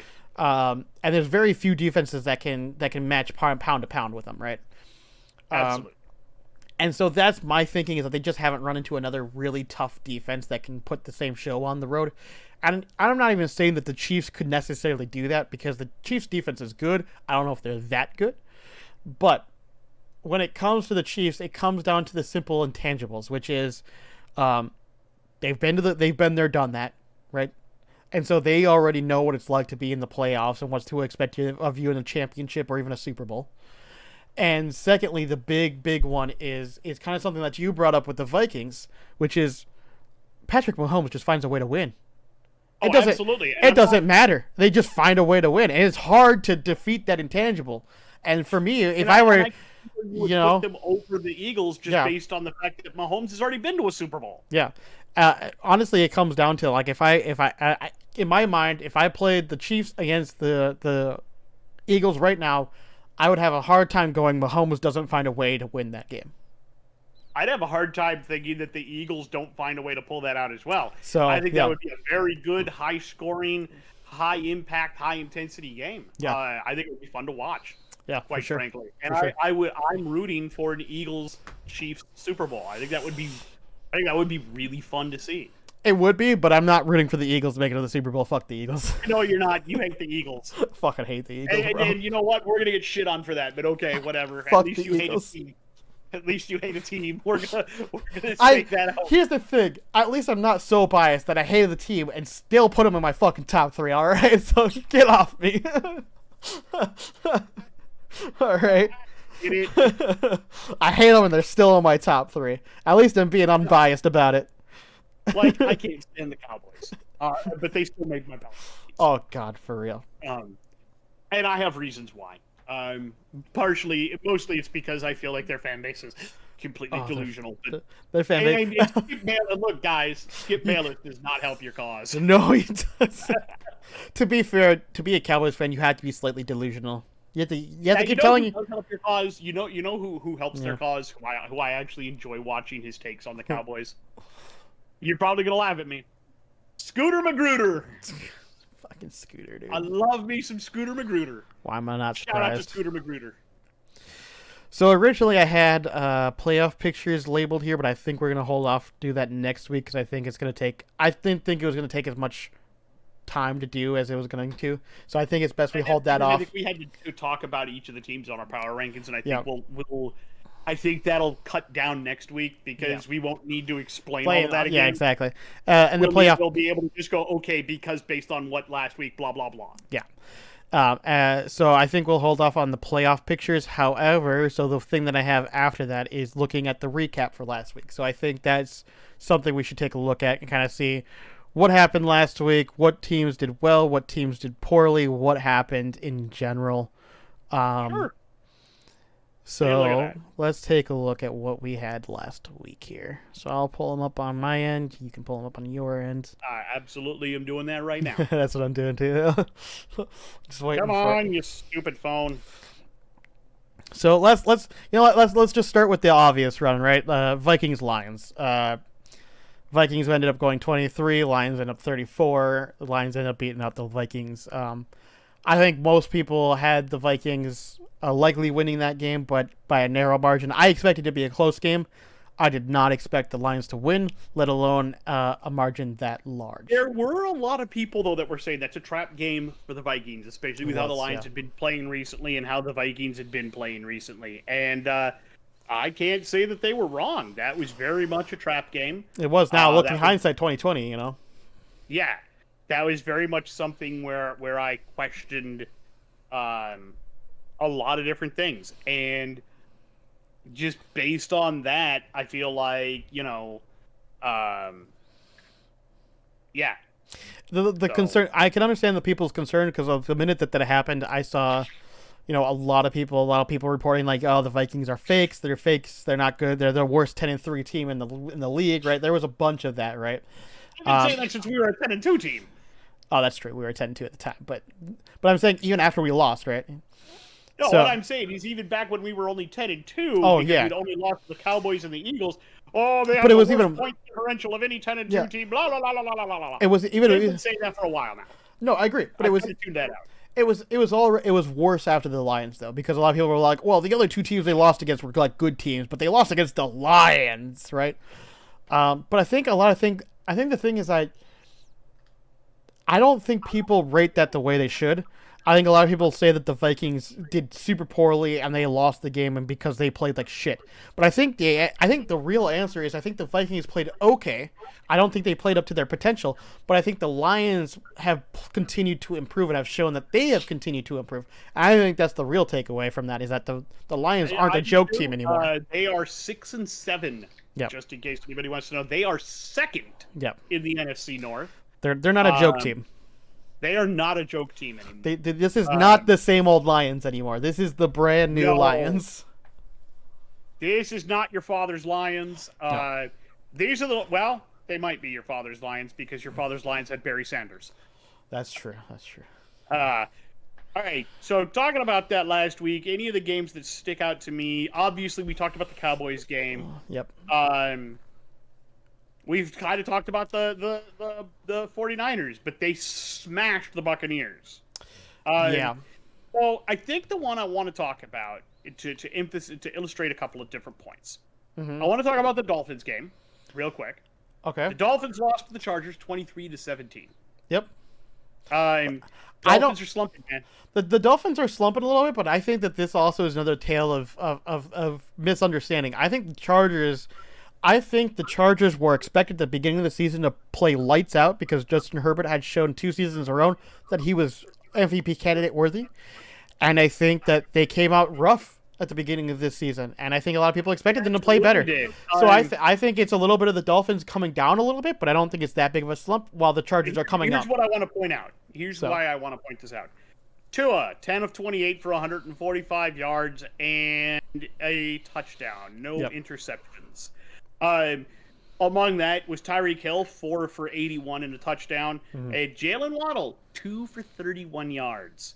Contrastingly, Justin Herbert, 39 of 51 for 367 yards and a touchdown. I mean, and it's Herbert and Eckler and just everybody on that team. The Dolphins don't really have a rushing attack, which is hurting them right now. Yep. But that's one that I want. Yeah, you could argue the Chargers also don't have a very good. Like they do actually have a good running back, but the problem is that they lean heavier on Justin Herbert than they do their run attack for sure. Absolutely do. So. One of the other ones I kind of wanted to point out was as we were talking about. Go ahead. I was gonna say there's a couple that I want to talk about, but I think there's one that I want to make a point on that I think is that emphasizes one of my power rankings, which is that Jaguars-Titans game. I think this emphasizes why I took the Jaguars over the Titans. They already beat the snot out of the Titans. 36-22. I mean, and they are that is not at all a misnomer. Yeah. They did not. It wasn't. Trevor Lawrence, 30 of 42 for 368 and 3 touchdowns. Evan Ingram, the old cast-off from the Chicago Bears. Yep. 162 yards. I know, and this is the point that I'm making is that like they might be a 5-8 team, but they're on fire, and I think that they're still going. I think they're still chugging. Oh, absolutely, 110%. They are 100% going. I am not going to at all question that. I wanted to point out to emphasize my power rankings. And I know you can say, Eagles, 48, Giants, 22. It was the Giants. Come on. I've been saying since the season. The Giants are fakes. They're fakes. Are 7-5. They're fakes. Look at the teams they've beaten in their entire, like, if you look at their schedule. Hold on. I'm going to pull it up right now. Because they played a bunch of easy teams, dude. Hold on. Let's go through this. Giants schedule. You ready? Hold on, I'm pulling it up. Give me 1 second here. Okay, let's start from the beginning here. Ignoring preseason. The Titans, not a very good team. The Panthers, not a very good team. They lost to the Cowboys, which is not expected. Bears, not a very good team. Packers have now been proven to be not a very good team. The Ravens have been middling team. The Jaguars, before they were getting hot, but that's a fair win. Seahawks, they lost to, which have been, I think the Seahawks are also a team that I think had an early start that I don't think they were going to ever hold up to. They beat the Texans, a crap team. They lost to the Lions as the Lions were kind of making their upward trajectory, right? Then they lose to the Cowboys, again expected. Tie with the Commanders, not really surprising. And then get smacked by the Eagles. I mean, come on, they're 17, but the 7 wins. I mean, hold on. They beat the Panthers, the Titans. They beat the Bears, the Packers, the Ravens, the Jaguars, the Texans, and that's it. Really, the only one that stands out to me that's any win of substance is the Ravens. Exactly, and even then you're like, all right. Like that's a pretty decent win. But that's what I'm saying is that the Giants are, if you want to talk about a true fake team, like their 7 wins are not spectacular. And even the wins that they are, I mean, we're talking 21-20 with the Titans, right? Giants over Bears 20-12. The Giants-Packers was 27-22. Even the Ravens was 24-20. I mean, they're not winning by a large margin on these games either. Well, let's lay into one more because I think it's an interesting storyline. Mm-hmm. It's just a tale of 2 teams. In my opinion. Okay, go ahead. Let's talk about the Panthers and the Seahawks real quick. You know what? I was thinking that would be an interesting team to talk about too. Because here's the thing. Because what you've got in that is you had the Seahawks that started super hot, way better than anybody expected them to after they traded away their starting quarterback. Yep. Then they lost Rashad Penny for the year, and nobody saw Geno Smith being the guy. Suddenly, Geno Smith looked really good up until a couple of weeks ago. Yep. You know what? I still say, to me, he's comeback player of the year. Yeah, I mean, he's definitely up there. He's definitely played. And then you had a guy who was drafted. Tell me where you've heard. Stop me if you've heard this one before. You had a guy drafted in the 4th or 5th round. It was a cornerback from an unheralded school that most people don't think of football players coming from, and suddenly he's leading the league in interceptions as a rookie. Gee, what a surprise! Stop me if you've heard that one before. Right. Pete Carroll finding diamonds in the rough in a late round at cornerback. That is not surprising to me. No, it's not. But at the same time, he didn't technically find him either. To be fair. Well, you know, he was to be fair, Geno Smith was originally a Jet. So I'm not talking about Geno Smith. I'm talking about that cornerback. Oh, the cornerback. I thought you said quarterback. I apologize. No, corner. Yes. Yes. Corner. That's true. No, I agree with that. I think here's the problem is that I think the Seahawks are kind of like the Giants, though. I think they kind of had a bit of an inflated schedule. They had some easier games. Don't get me wrong; they got tested more than the Giants, I would argue. But I think I would also agree with that. I think their record now looks better than it really is. I think it should be on par with the Panthers. If the Seahawks were a 5-8 team, I wouldn't have been surprised. Put it that way. Nobody would have. In fact, if they hadn't won a game yet to this point, we're trying to battle the Texans for that top overall pick. Nobody would have been surprised. Exactly. We're all surprised they have 7 wins. So let's be honest, the Seahawks fans, we love you. You've overachieved. But exactly, and here's the thing, and the proof in the pudding is the Panthers beating the Seahawks that week. I mean, Panthers won 30-24. Let's talk about that real quick because, again, tale of two teams. You had the Panthers team at the beginning of the season. They went out, they traded for Baker Mayfield. Which didn't work. Whom certain people have always thought was a lot better than what I think he is. I think he's shown flashes that he could be good, but there's always been something up here that's kept him from being as good as he could. Yeah, I agree with that. Then they slumped badly. They stunk. They totally went into the pits, and they fired their head coach that they broke the bank to try to get out of Baylor. Yeah. Yep. And now all of a sudden they went back to a dude who started good last year, and he looks good again. Which who knows if that's gonna last? Who knows if that's gonna last? But the new coach seems to have they traded away their best offensive player. Yep. Yeah. I don't think anybody's going to deny that McCaffrey was their best player. Yeah. Which the fact that they still are winning without him is ridiculous. Well, and I think it's because they realized they could trade him because I think Chuba Hubbard and who's the other guy they got. Oh yeah, that other guy. Yeah, I forget what his name is, but they got two really good running backs to go with Hubbard and Darnold. Yep. Let me look real quick. I'll get his name. Yeah, I forget his name off the top of my head. Donta Foreman. Yeah, Foreman. Yep. In fact, Chuba Hubbard, 14 carries, 74 yards and a touchdown. Donta Foreman, 21 carries, 74 yards. Yeah, exactly.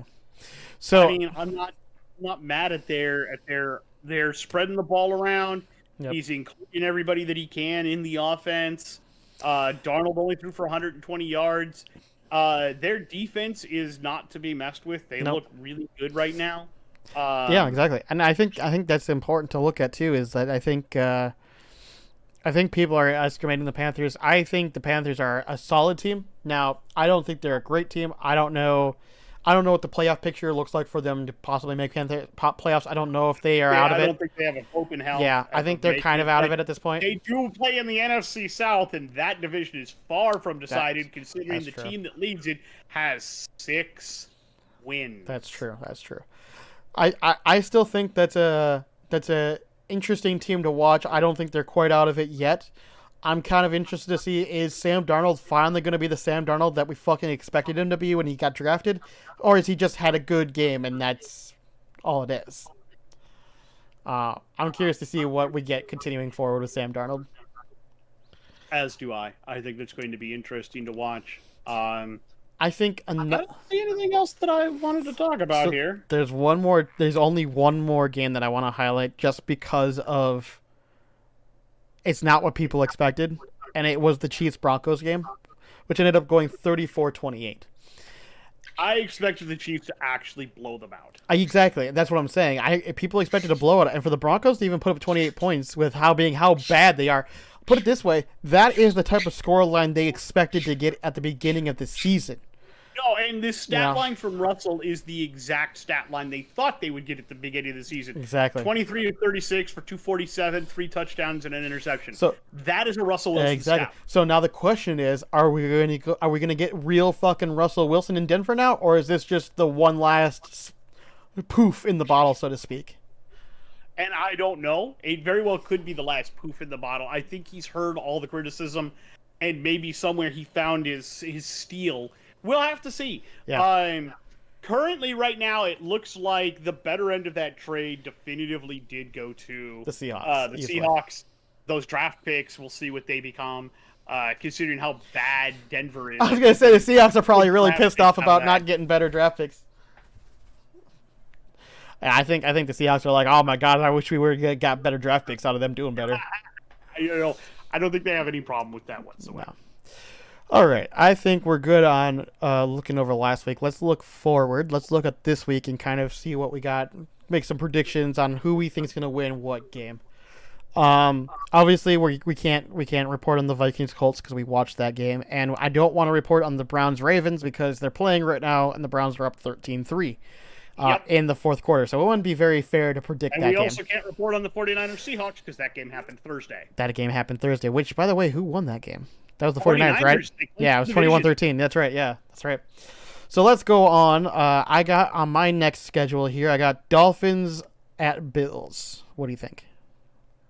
I mean, is there a question? You're going Bills?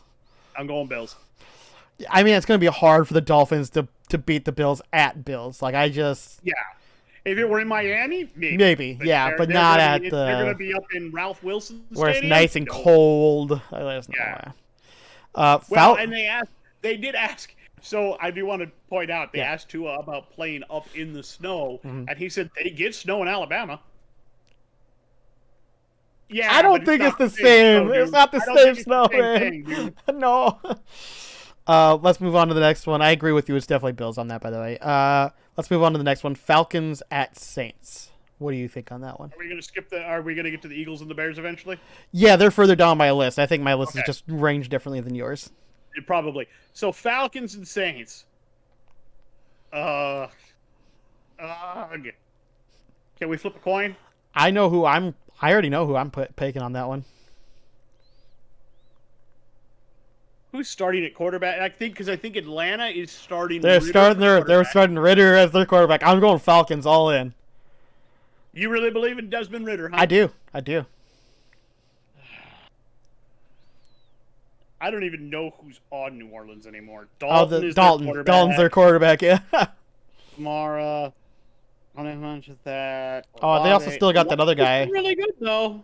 Olave's been good, and they still got Jack of all trades, whatever his name is over there. I forget. Taysom Hill. Kamara. Taysom Hill. Oh, Taysom Hill. Yeah, they still have Hill.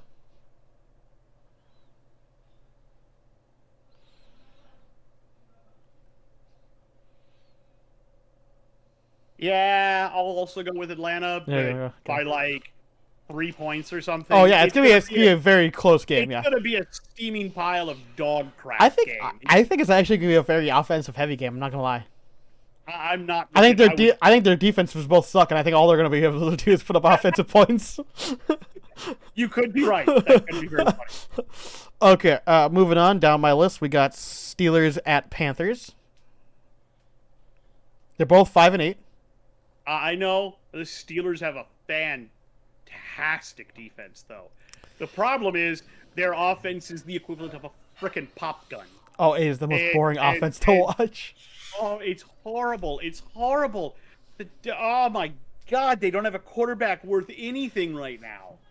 Don't get me wrong. Can Pickett eventually be a good quarterback? Maybe, but he isn't now.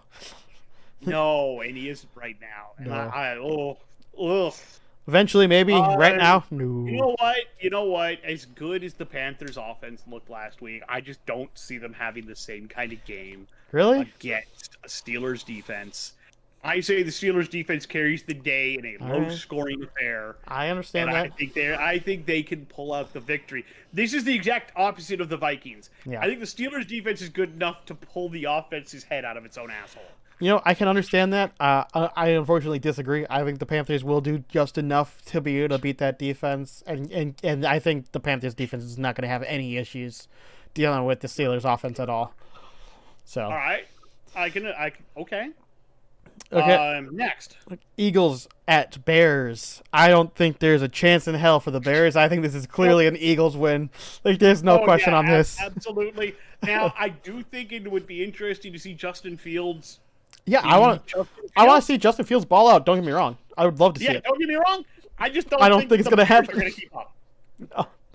Even if he balls out on the offense, I don't think the Bears defense is going to keep up with the Eagles offense in any way. No. And then of course we got to follow that up with Chiefs at Texans. Another one of those is clearly the Chiefs. There's not even question in hell. Like, it's just a question of how many points the Chiefs are going to put up. Pretty much. How badly is it going to be? I think there's no question that the Chiefs win Texans. Next one, we got an interesting one. Cowboys at the Jaguars. I already know the Jaguars have been hot lately, and the Cowboys are coming off a bad game. You know what? I'm going Jaguars. I'm going Jaguars. And this has nothing to do with me hating the Cowboys, and I would not be surprised if they won. Not at all. Especially if we get like we said, hot and cold. If you get the hot Cowboys, the Jaguars have no chance. Agreed. But here's the thing: the Jaguars at home have actually been really good. Absolutely. So, and that's the only reason. If it was Jaguars at Cowboys, I don't think they would win. But Jaguars at home, I don't think they're gonna. I think they're really gonna test the Cowboys' resolve a lot, and I think we'll find out just how good the Cowboys want to be at that game. Now here's gonna be the true test of our power rankings. We got Lions at the Jets. Because here's the thing: if the problem is we stuck the Lions in our power rankings. If we say the Jets win, that's gonna look weird. No, and I think the Lions are gonna win. I'll take the Lions, and here's why. Well, okay. Here's why. Go ahead. The man, the myth, the legend, Mike White. Yep. Is not going to be starting. He is out this week because he got a rush. Oh, dude, week. He got speared so hard. Oh, it's bad.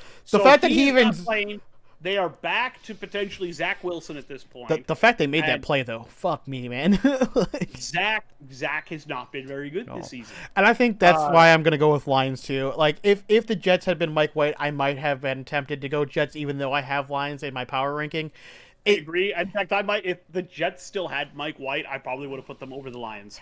I might have been tempted to do so, but I think the Lions are coming up while the Jets have been coming up, I think, because they're taking a slight dip not having Mike White. I think unless Zach Wilson balls out and proves that he's the starter here, it ain't going to happen.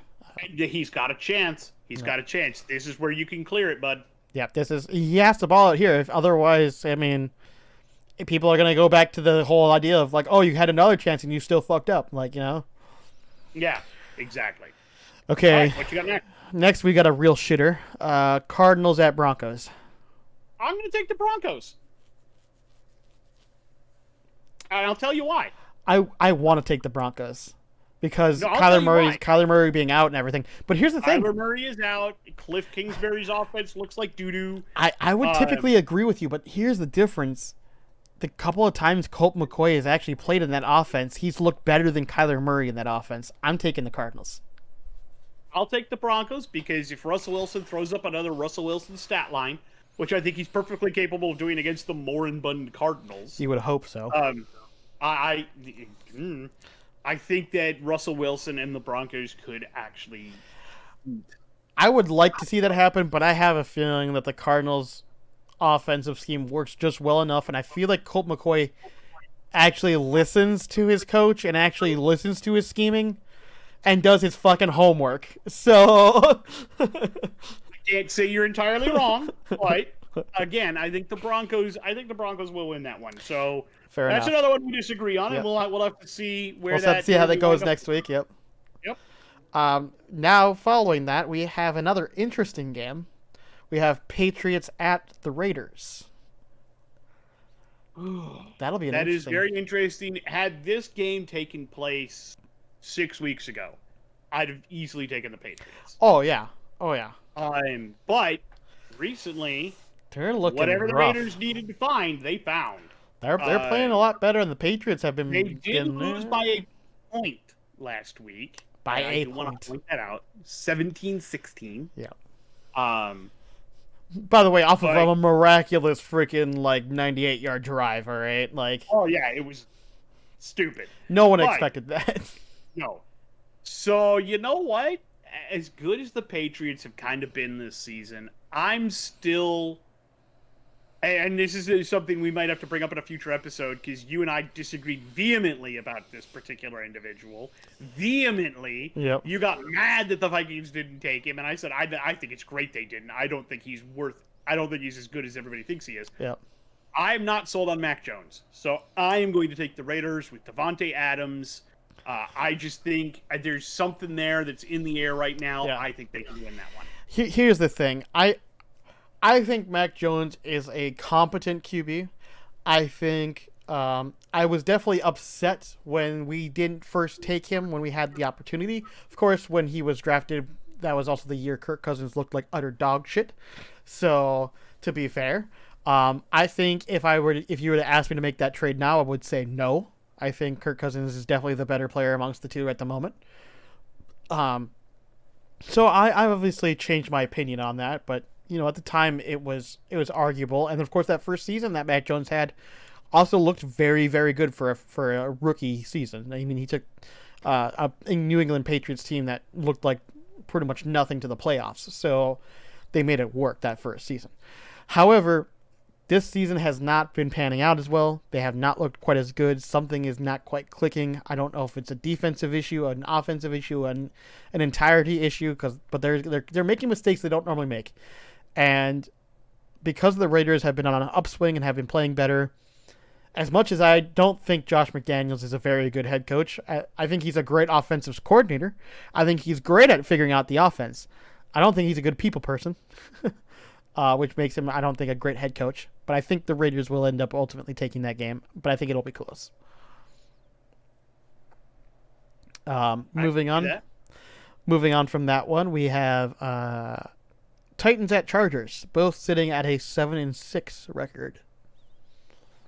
I'm going to take the Chargers. I just feel like the Titans are on their way down and the Chargers are on their way up. I just don't think the Titans can stop the aerial attack that is Josh Herbert, Mike Williams, and Keenan Allen. Yeah. Also, Austin Eckler being a part of that offense is dynamic, and their defense is nothing to sneeze at. If I remember right, don't they have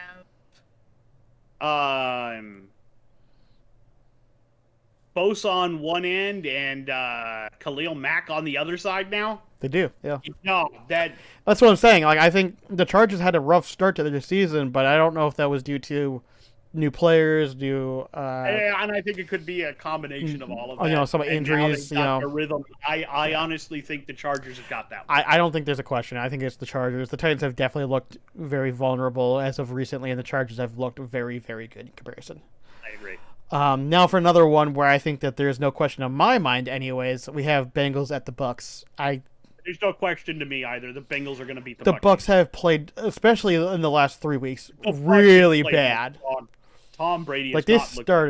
They started good, but this last half of the season has been utterly atrocious. Yeah, I think this is going to be one of those teams that I think it's going to be a question about, do we need to have all the division champions in the playoffs? Because you're going to have teams like this that are going to make the playoffs with a losing record, and people are going to wonder, I think the Seahawks did it one year with like a 7-9 record. Yeah, exactly. I'm not sure if that's the year they went to the Super Bowl or not, but Well, that's the point argument is- for it then, though, right? Like, yeah, no, but so I think obviously the Buccaneers are going to make it in with a losing record. I don't think anybody else in the end. I mean, maybe the Panthers, but I don't think there's Maybe. a realistic chance that they're going to catch the Buccaneers, whom I think are going to win that division with a few weeks left. But I don't very think they're possible, gonna but have a winning it'll be record. close. But I think you're right.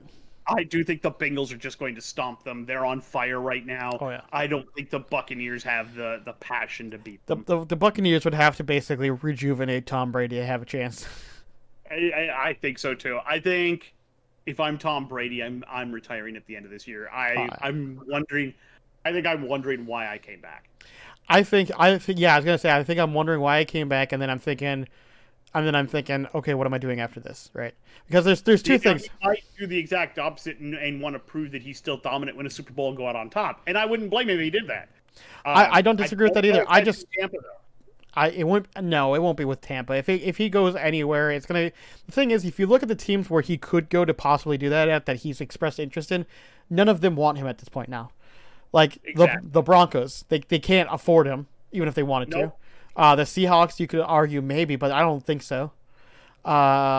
Originally the Dolphins were swayed, but I don't think they're moving off of Tua at this point. He's proven that he's competent enough. I don't know that there are very many teams that have the talent and the availability of Yeah. pieces. I mean, unless The only other place he could 49ers possibly, yeah. And I don't agree. But I with just that don't move at see that. all. I wouldn't agree with that move. It would be like saying, like, oh, let's move him over to the Rams. It doesn't make sense. They have Stafford still. Stafford's looking good, and they're still. Yeah, you know, but the Rams themselves haven't looked very good this year. I know they're missing Cooper Kupp, but yeah, but they had the I pieces. do think there could be something there. That would be one of the few teams, and it depends on just- what. I will also say it depends on what the Raiders decide to want to do with. Derek See, I would more likely see like. I feel like instead of a Tom Brady thing, we see like Aaron Rodgers in a couple years do something like that. Not. Yeah, Yeah. I also see that, but Yeah. we'll see how that all works out. Speaking of which, the last ones before we get to the Monday night game. We got Giants I Commanders. think we only have, which ones do we have left? I think we've only got one left. We got Giants Commanders, and then we had the Monday night game. Yep. So Giants Commanders. I am going to go and do something weird with this one. I'm going Commanders. I'm not. Oh, okay. I'm going tie. They've already tied once. Exactly. They're going to do it again. Okay, first off, I don't think that's ever happened where two teams have No, tied it each other hasn't, twice. and that's why this season we've already seen the largest comeback in NFL history. We're going to see two teams tie each other twice. As much as that would be hilarious, I don't think it'll happen. It I could. think will. I'm It could just doing it definitely. for some hilarity. I'm going to be honest. The funny thing is, it could have totally happened, but I still think the Commanders walk away with No, this. I'm still going to call it a tie. Fuck that. It's a tie.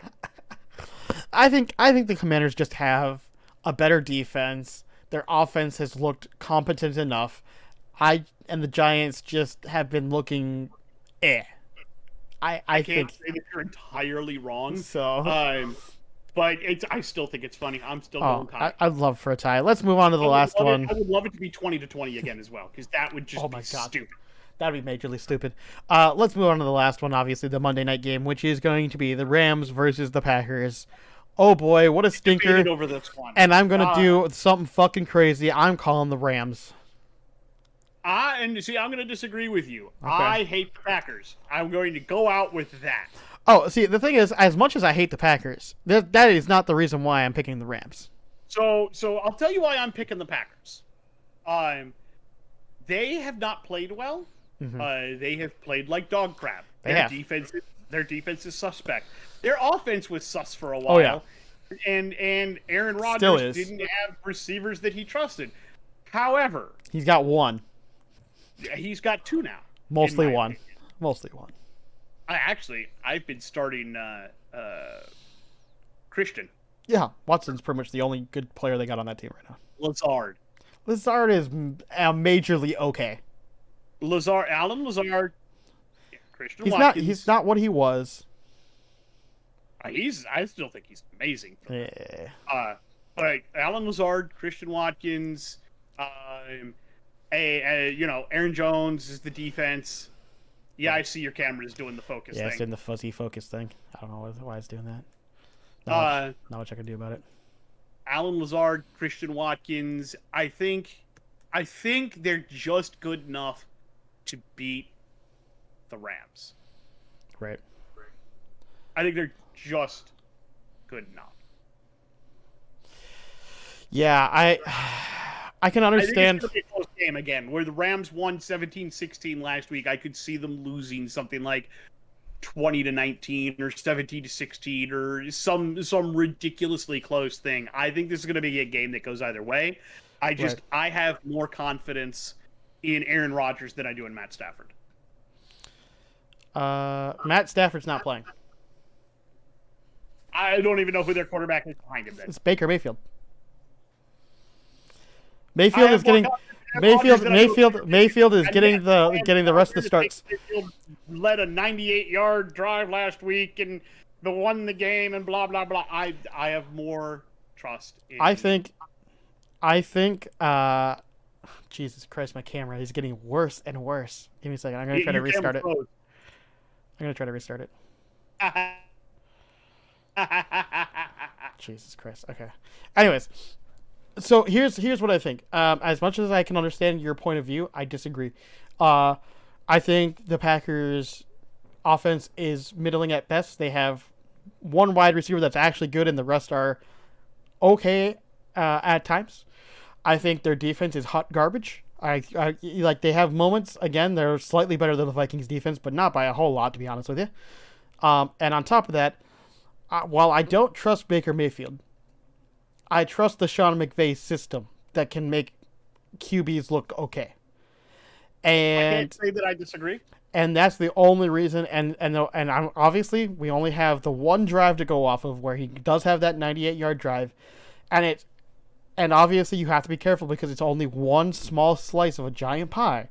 But man, that slice tasted fucking good, and I'm hoping the rest of the pie continues to taste fucking good. That's what I'm going off of. You want my honest opinion as to why I'm picking the Packers over that? If it comes down to Baker Mayfield? It's because I want to watch Skip Bayless eat crow after to Baker be fair, back. yeah, I can understand that. Skip just did nothing but like, oh, Baker, and I'm like, he has. shut up, he's not as good as you think. To be fair, he's not going to come over here and fondle your crotch. He's not going to grab your genitals, Skip. No, here's the thing.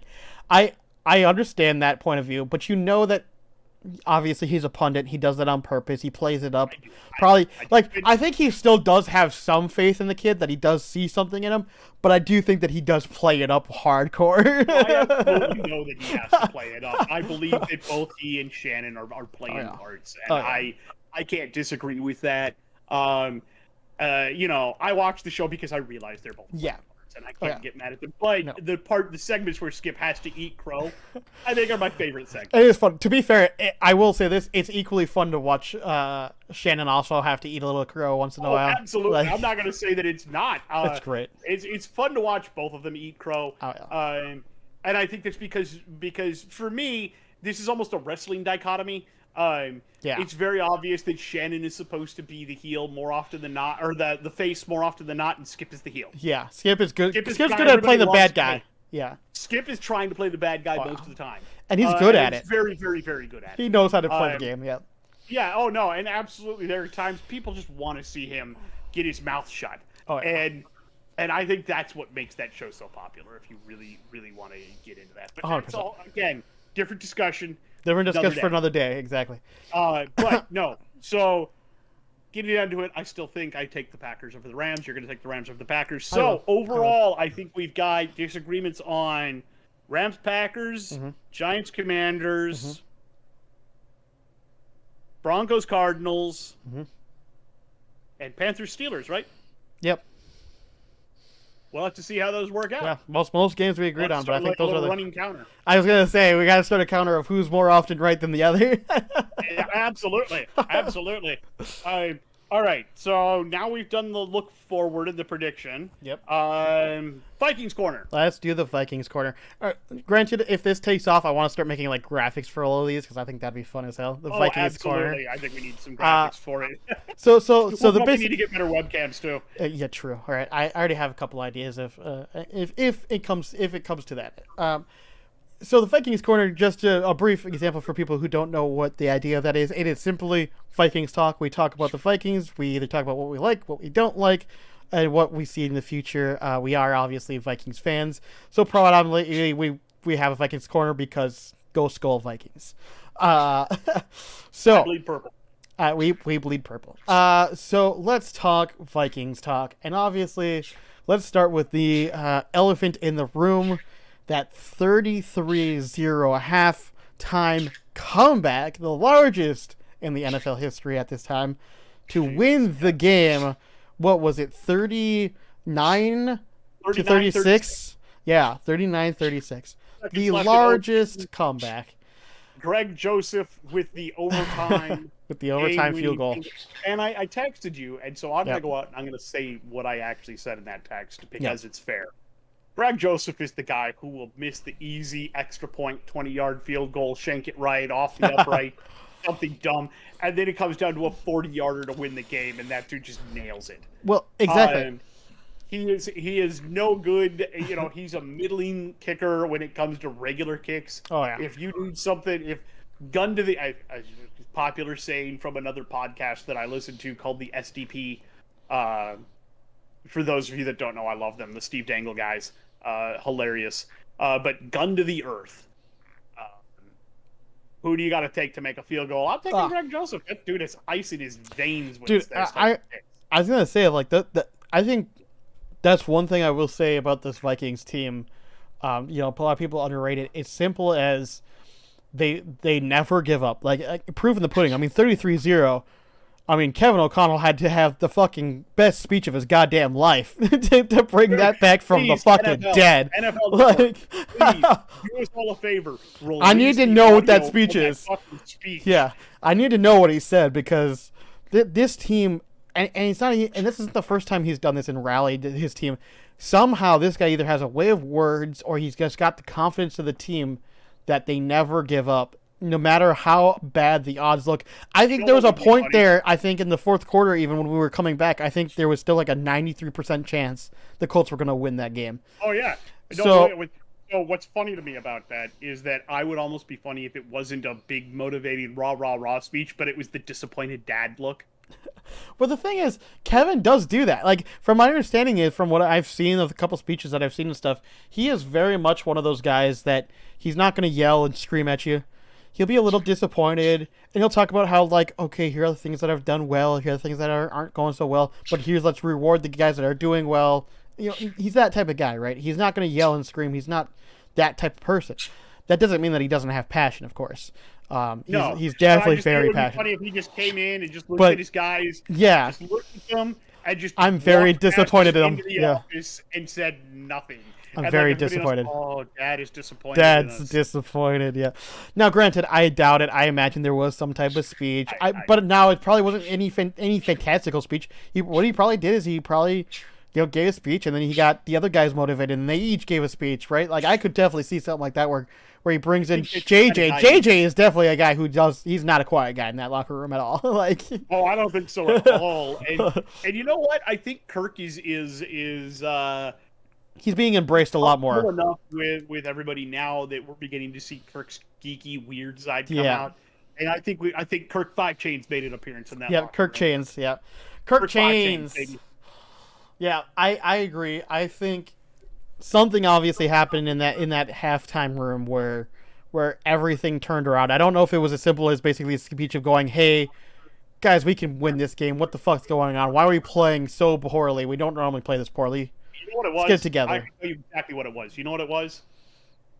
I'm going to shout out a friend of mine. His name is Brian Thompson. He lives in Iowa currently, but I grew up with him in Minnesota. He was wearing the same shirt for the first half that he wore last week when the Vikings got beat by the Lions, and he changed shirts at halftime. He actually put it up on Facebook, said he changed shirts and he called the comeback. The comeback starts now. Oh my god. Okay, I'm not that superstitious, but that is hilarious. That is pretty funny. That is pretty funny. It is. I am definitely not a superstitious person, but I have friends that are also superstitious. My friend cussed me out last week because, when we were playing the Lions, it was his birthday on last Saturday, and I went, we're definitely winning that game. We're winning. It's the Lions. We're gonna win that game, right? And he's like, shh, my family is super superstitious. You can't say that because now we're gonna lose. And of course, that's what fucking happens. And so he's ripping me a new one as we're playing freaking Call of Duty together. He's ripping into me, being like, my family's all mad at you right now. If we lose next week now, they're out for fucking blood. So you know what? When it was 33-0, he literally texted me. He's like, this ain't looking good for you, bro. I'm like, oh shit. I'm like shitting my pants, right? His family is like, go buy a bucket of pig blood. Like for real, dude. His family is like, they're not like aggressive. They wouldn't actually hurt me, but I would never live it down ever. No. No. So thankfully we did make the comeback. We ended up winning, and so he texted me back. He's like, well, you may have given them heart attacks, but at least you're gonna be alive next week. So in the Vikings Corner here, I'm gonna bring it up here. We'll do it eventually. I have to eat a cake. Oh yeah, he has to eat a cake. And we'll explain this real quick. I basically said at the beginning of the words that if Kirk Cousins was a garbage quarterback, and if the Vikings won the division, I would eat my words. Mm-hmm. The Vikings have clinched the division, and Kirk Cousins looks really good. So I'm going to have to get a cake that says Kirk Cousins sucks, and I am going to eat. He's going to literally eat his words. I'm going to literally eat my own words. And Chris and I always have fun bets like that on Viking seasons. He still owes me money from the last bet. I'm gonna bring that up right here. I'm gonna shame you into it still. You still owe me $100. I get paid next week. You'll get paid. I will pay you live on the next podcast right as we're recording. I will Venmo you the money. Are we gonna have to do like a Cash App or what? Yeah, you have to like Venmo or some shit, and I'll have to show that I'm Venmoing you the money. Venmo account for it. You know I love you. Oh shit. Oh shit. Okay. So, biggest comeback in history. Oh, yeah. Again, though, I agree with you. They should never have been in that position to fucking start. No, that, and especially not once Jonathan fucking Taylor went out. Dude, I'm not gonna lie. I had mixed feelings on that too. Like when Jonathan Taylor went out, because Jonathan Taylor was on my fucking fantasy team. So I was mixed. I was like, no. I lost. I'm gonna lose my game this week. I'm not making playoffs next week anyway, so it's not a big deal. But I thought it was funny. Already in the playoffs. We're in round 1. Yeah. I'm the top. I'm in the playoffs right now, but I'm gonna lose this round. I'm not gonna make it further in. No, I'm probably gonna win this week. Unless the rest of my team pops off, it ain't happening. I was playing in the Thursday night game, and they did fairly well. Okay. Because I had both Walker the third, and McCaffrey. And both of them did. Like Walker the third didn't do great, but McCaffrey torched. I had Ayuk, and Ayuk did not do much that game, unfortunately. So I'm probably moving on. I'm one of the top teams in the league. I still have yet to be beaten in my hockey fantasy. Of course. Still haven't lost it. Although this is Vikings Corner, not Wild Corner. I'm trailing for the first time in quite a while this week. So we'll have to see how today goes and how tomorrow goes for me. But I might lose this week. Very possible. Anyway. No, Vikings defense definitely has to step it up. They gotta step up. Their special teams. We couldn't stop the run to save our own backsides until the end of the game. The special teams was looking we bad started too. being able to do that.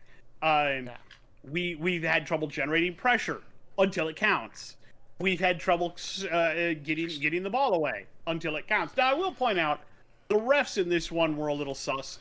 I heard the call that fumble that Bynum should have had that scored, and apparently he had another one called back earlier. Yep, Sullivan. That was actually on Sullivan. Yeah, it was. It happened twice. The first one I could understand, like forward progress. I didn't agree with it, but I could understand where you could make that argument.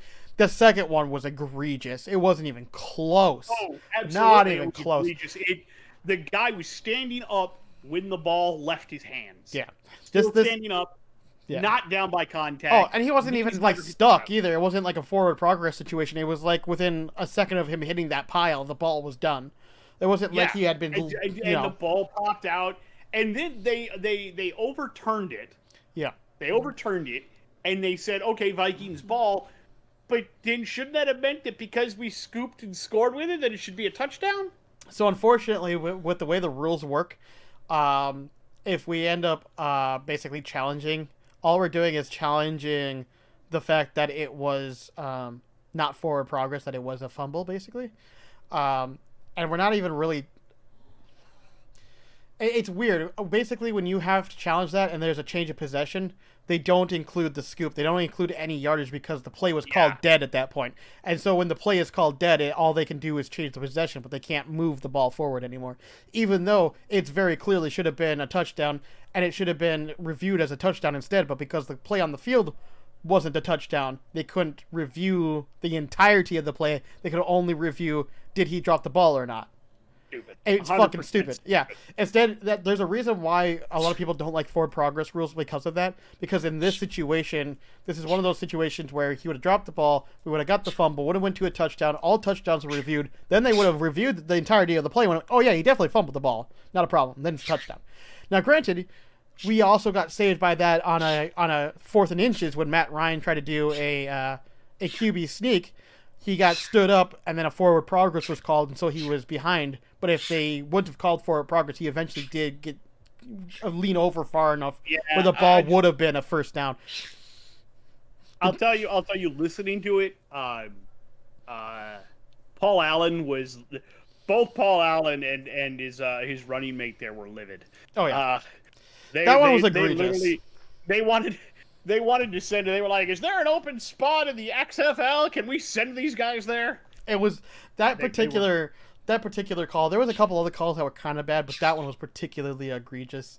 I think that's definitely going to be a moment like.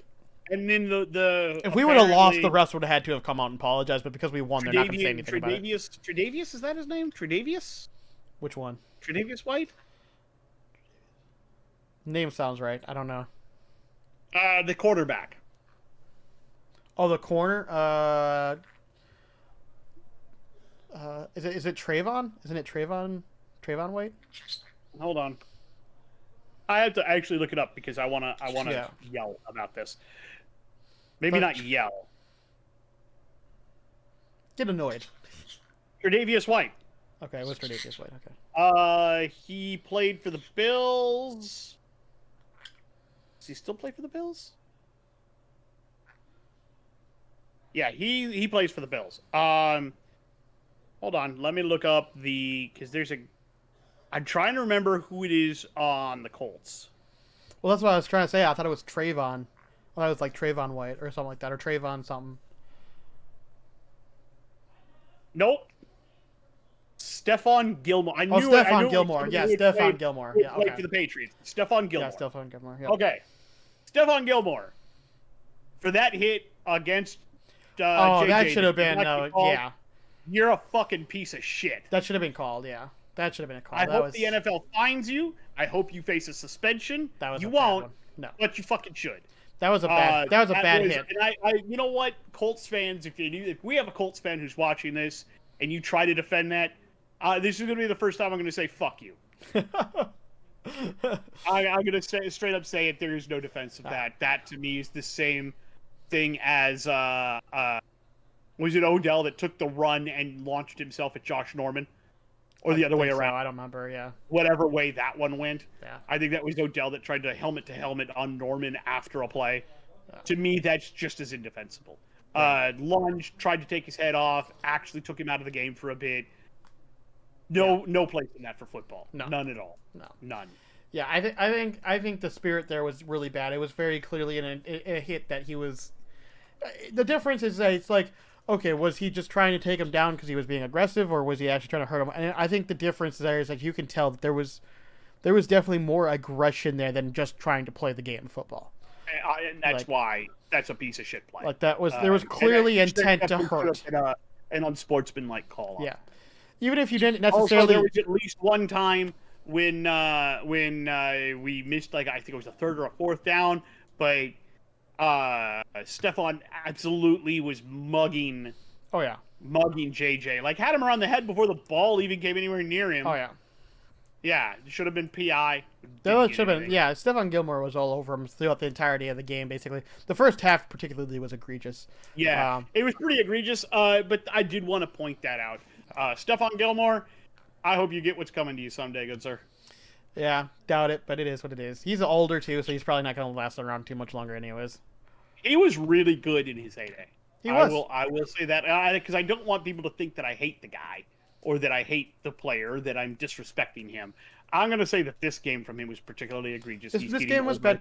This game was bad, and he should have known better. And I think it was, in my mind, it may have been him doing, like, yeah, exactly. So here's the way I saw it. I saw it as he wasn't intentionally trying to hurt him. Like, that's not what I'm trying to say. I think what it was is that he realized, I'm the old vet, and I'm getting paired up against the young guy who's the big superstar. I gotta make a point. He's gotta be quote unquote. I gotta prove that I am better, right? Because I don't want the young guy to up and show the vet, right? And so I think that's what it was. It was him trying to make a statement.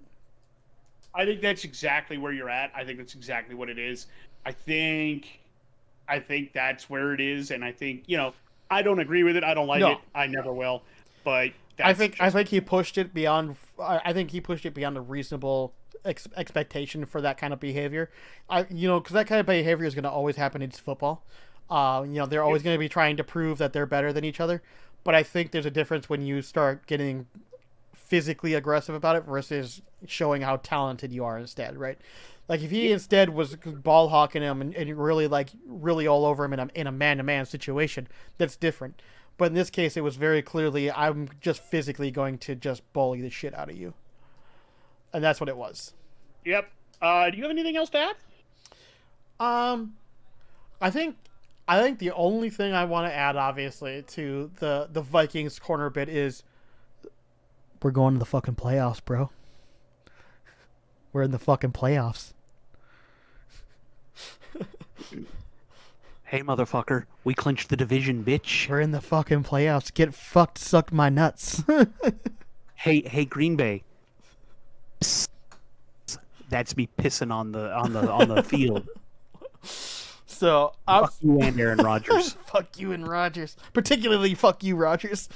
No, I think that's where I'm good at as far as Vikings Actually, I corner. think there's some fans in Green Bay that might help us with that one. That's probably true, actually. Fuck up Aaron Rodgers. No, so I think that's where we're good at Vikings corner. I think we have just a couple more quick segments that we can do. I think, like we said, we got about 3 left. 3 games to watch. Let's go over 3 games that we think are going to be good this week to watch. I agree. I would have put the Vikings game on here because that was a fantastic game, but I don't want to add something that's already happened. So let's look at what games I think are going to be worth watching. I think Dolphins Bills will still be worth watching. I think the Bills will win that game, but I think it's going to be closer than people expect. The games. Go ahead. Sorry, I think the second game on my list, anyways, is going to be Cowboys Jaguars. I think that's going to be a fun game.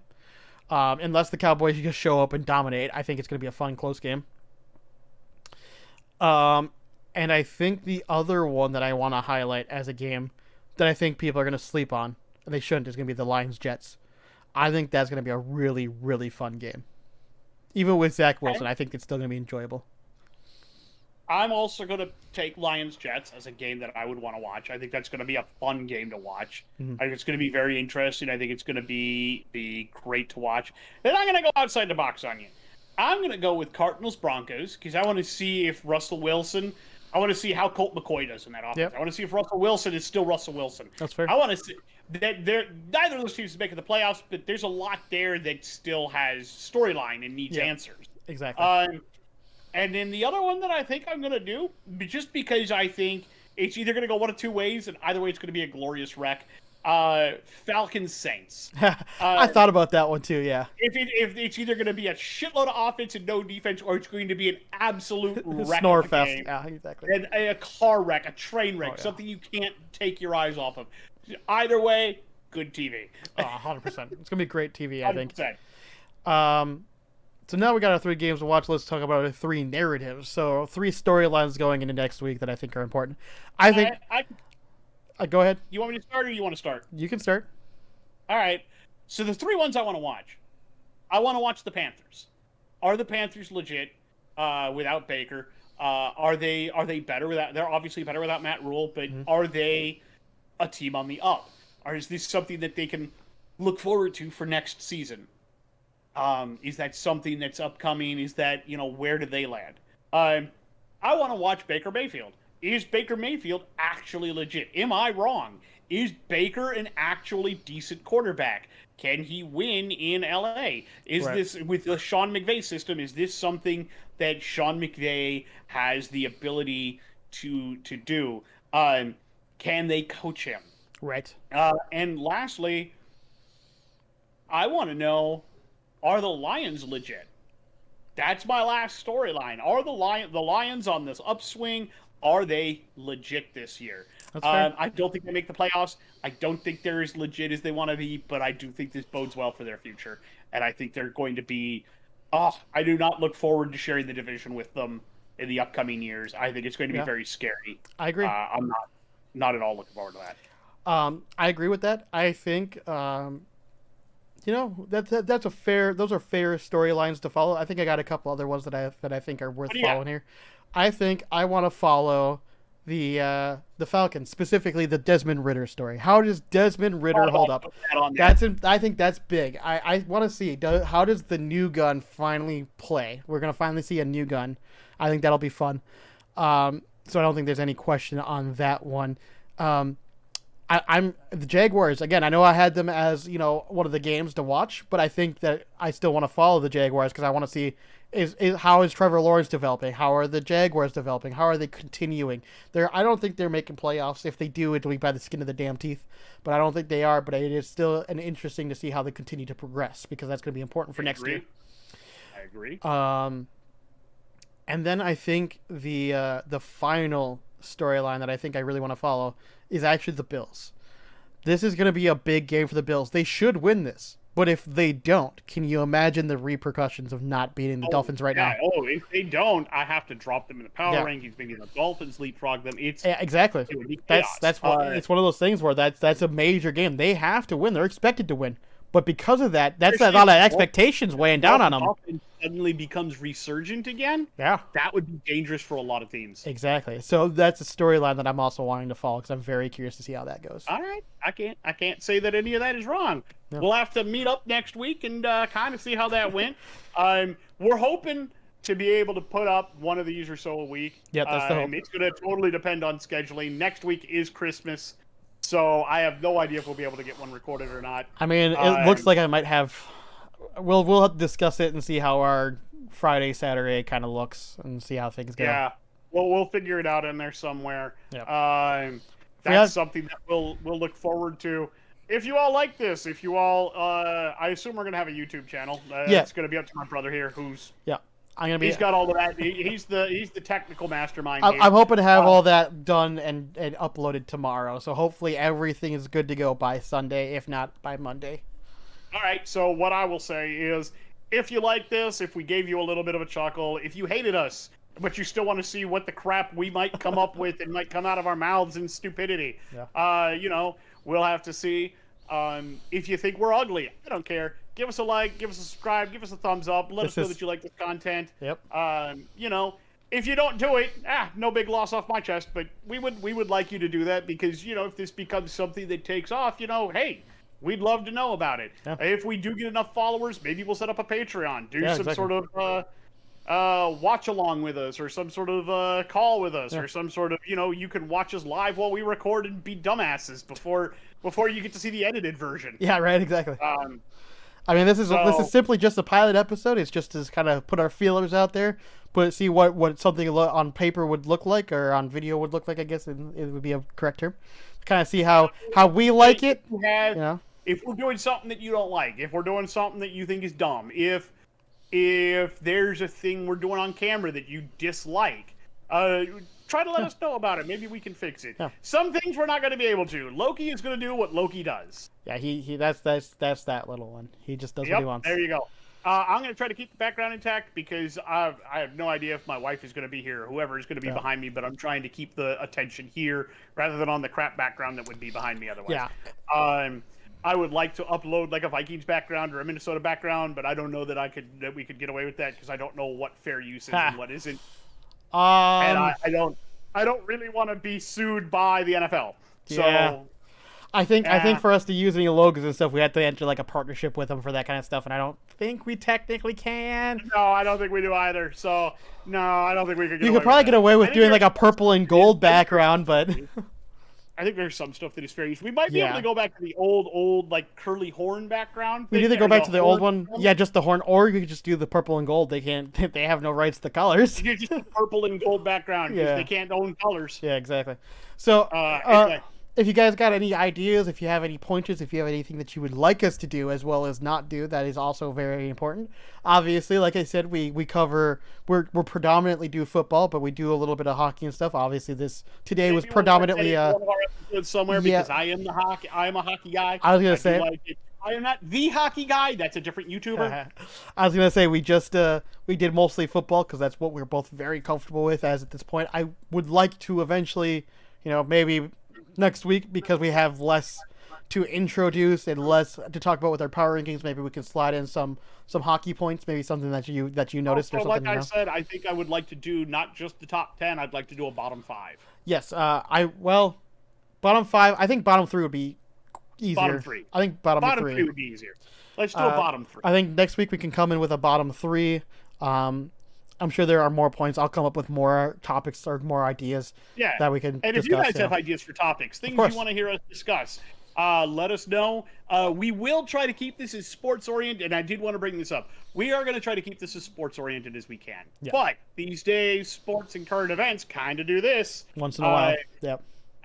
So because of that, we may end up talking current events and that may get into our politics a little bit. We are not a political podcast. We never will be. We don't want to be. Chris and I come from very opposite ends on that usually. And it doesn't end in yelling, but it does end up, some people get feeling attacked because we both have very strong opinions. Yep. So we try to avoid that. That being said, sometimes it's going to have to intersect because there are things that are going to be said or done that. Man, I'm glad we avoided the Deshaun talk for this week because I know that's gonna be a fun one whenever that one comes up. It's gonna be fun. I'm gonna say alleged for right now because we don't know what is and what isn't. There are more that are apparently coming. Here's the thing. All I'm gonna say to that is that Texas would not indict him for a reason. There was clearly not enough evidence to show anything that they backed up. Doesn't mean it didn't happen. Just means that there was not enough evidence to prove that he did anything legally wrong. And that's the problem, So, that's where I stand on that. There's a lot of gray area there, but let's not talk about Texas law because I live in Texas, and Texas law is stupid. All law is stupid, but let's not. Let's try to avoid that one. So we are going to try to avoid that as much as we can.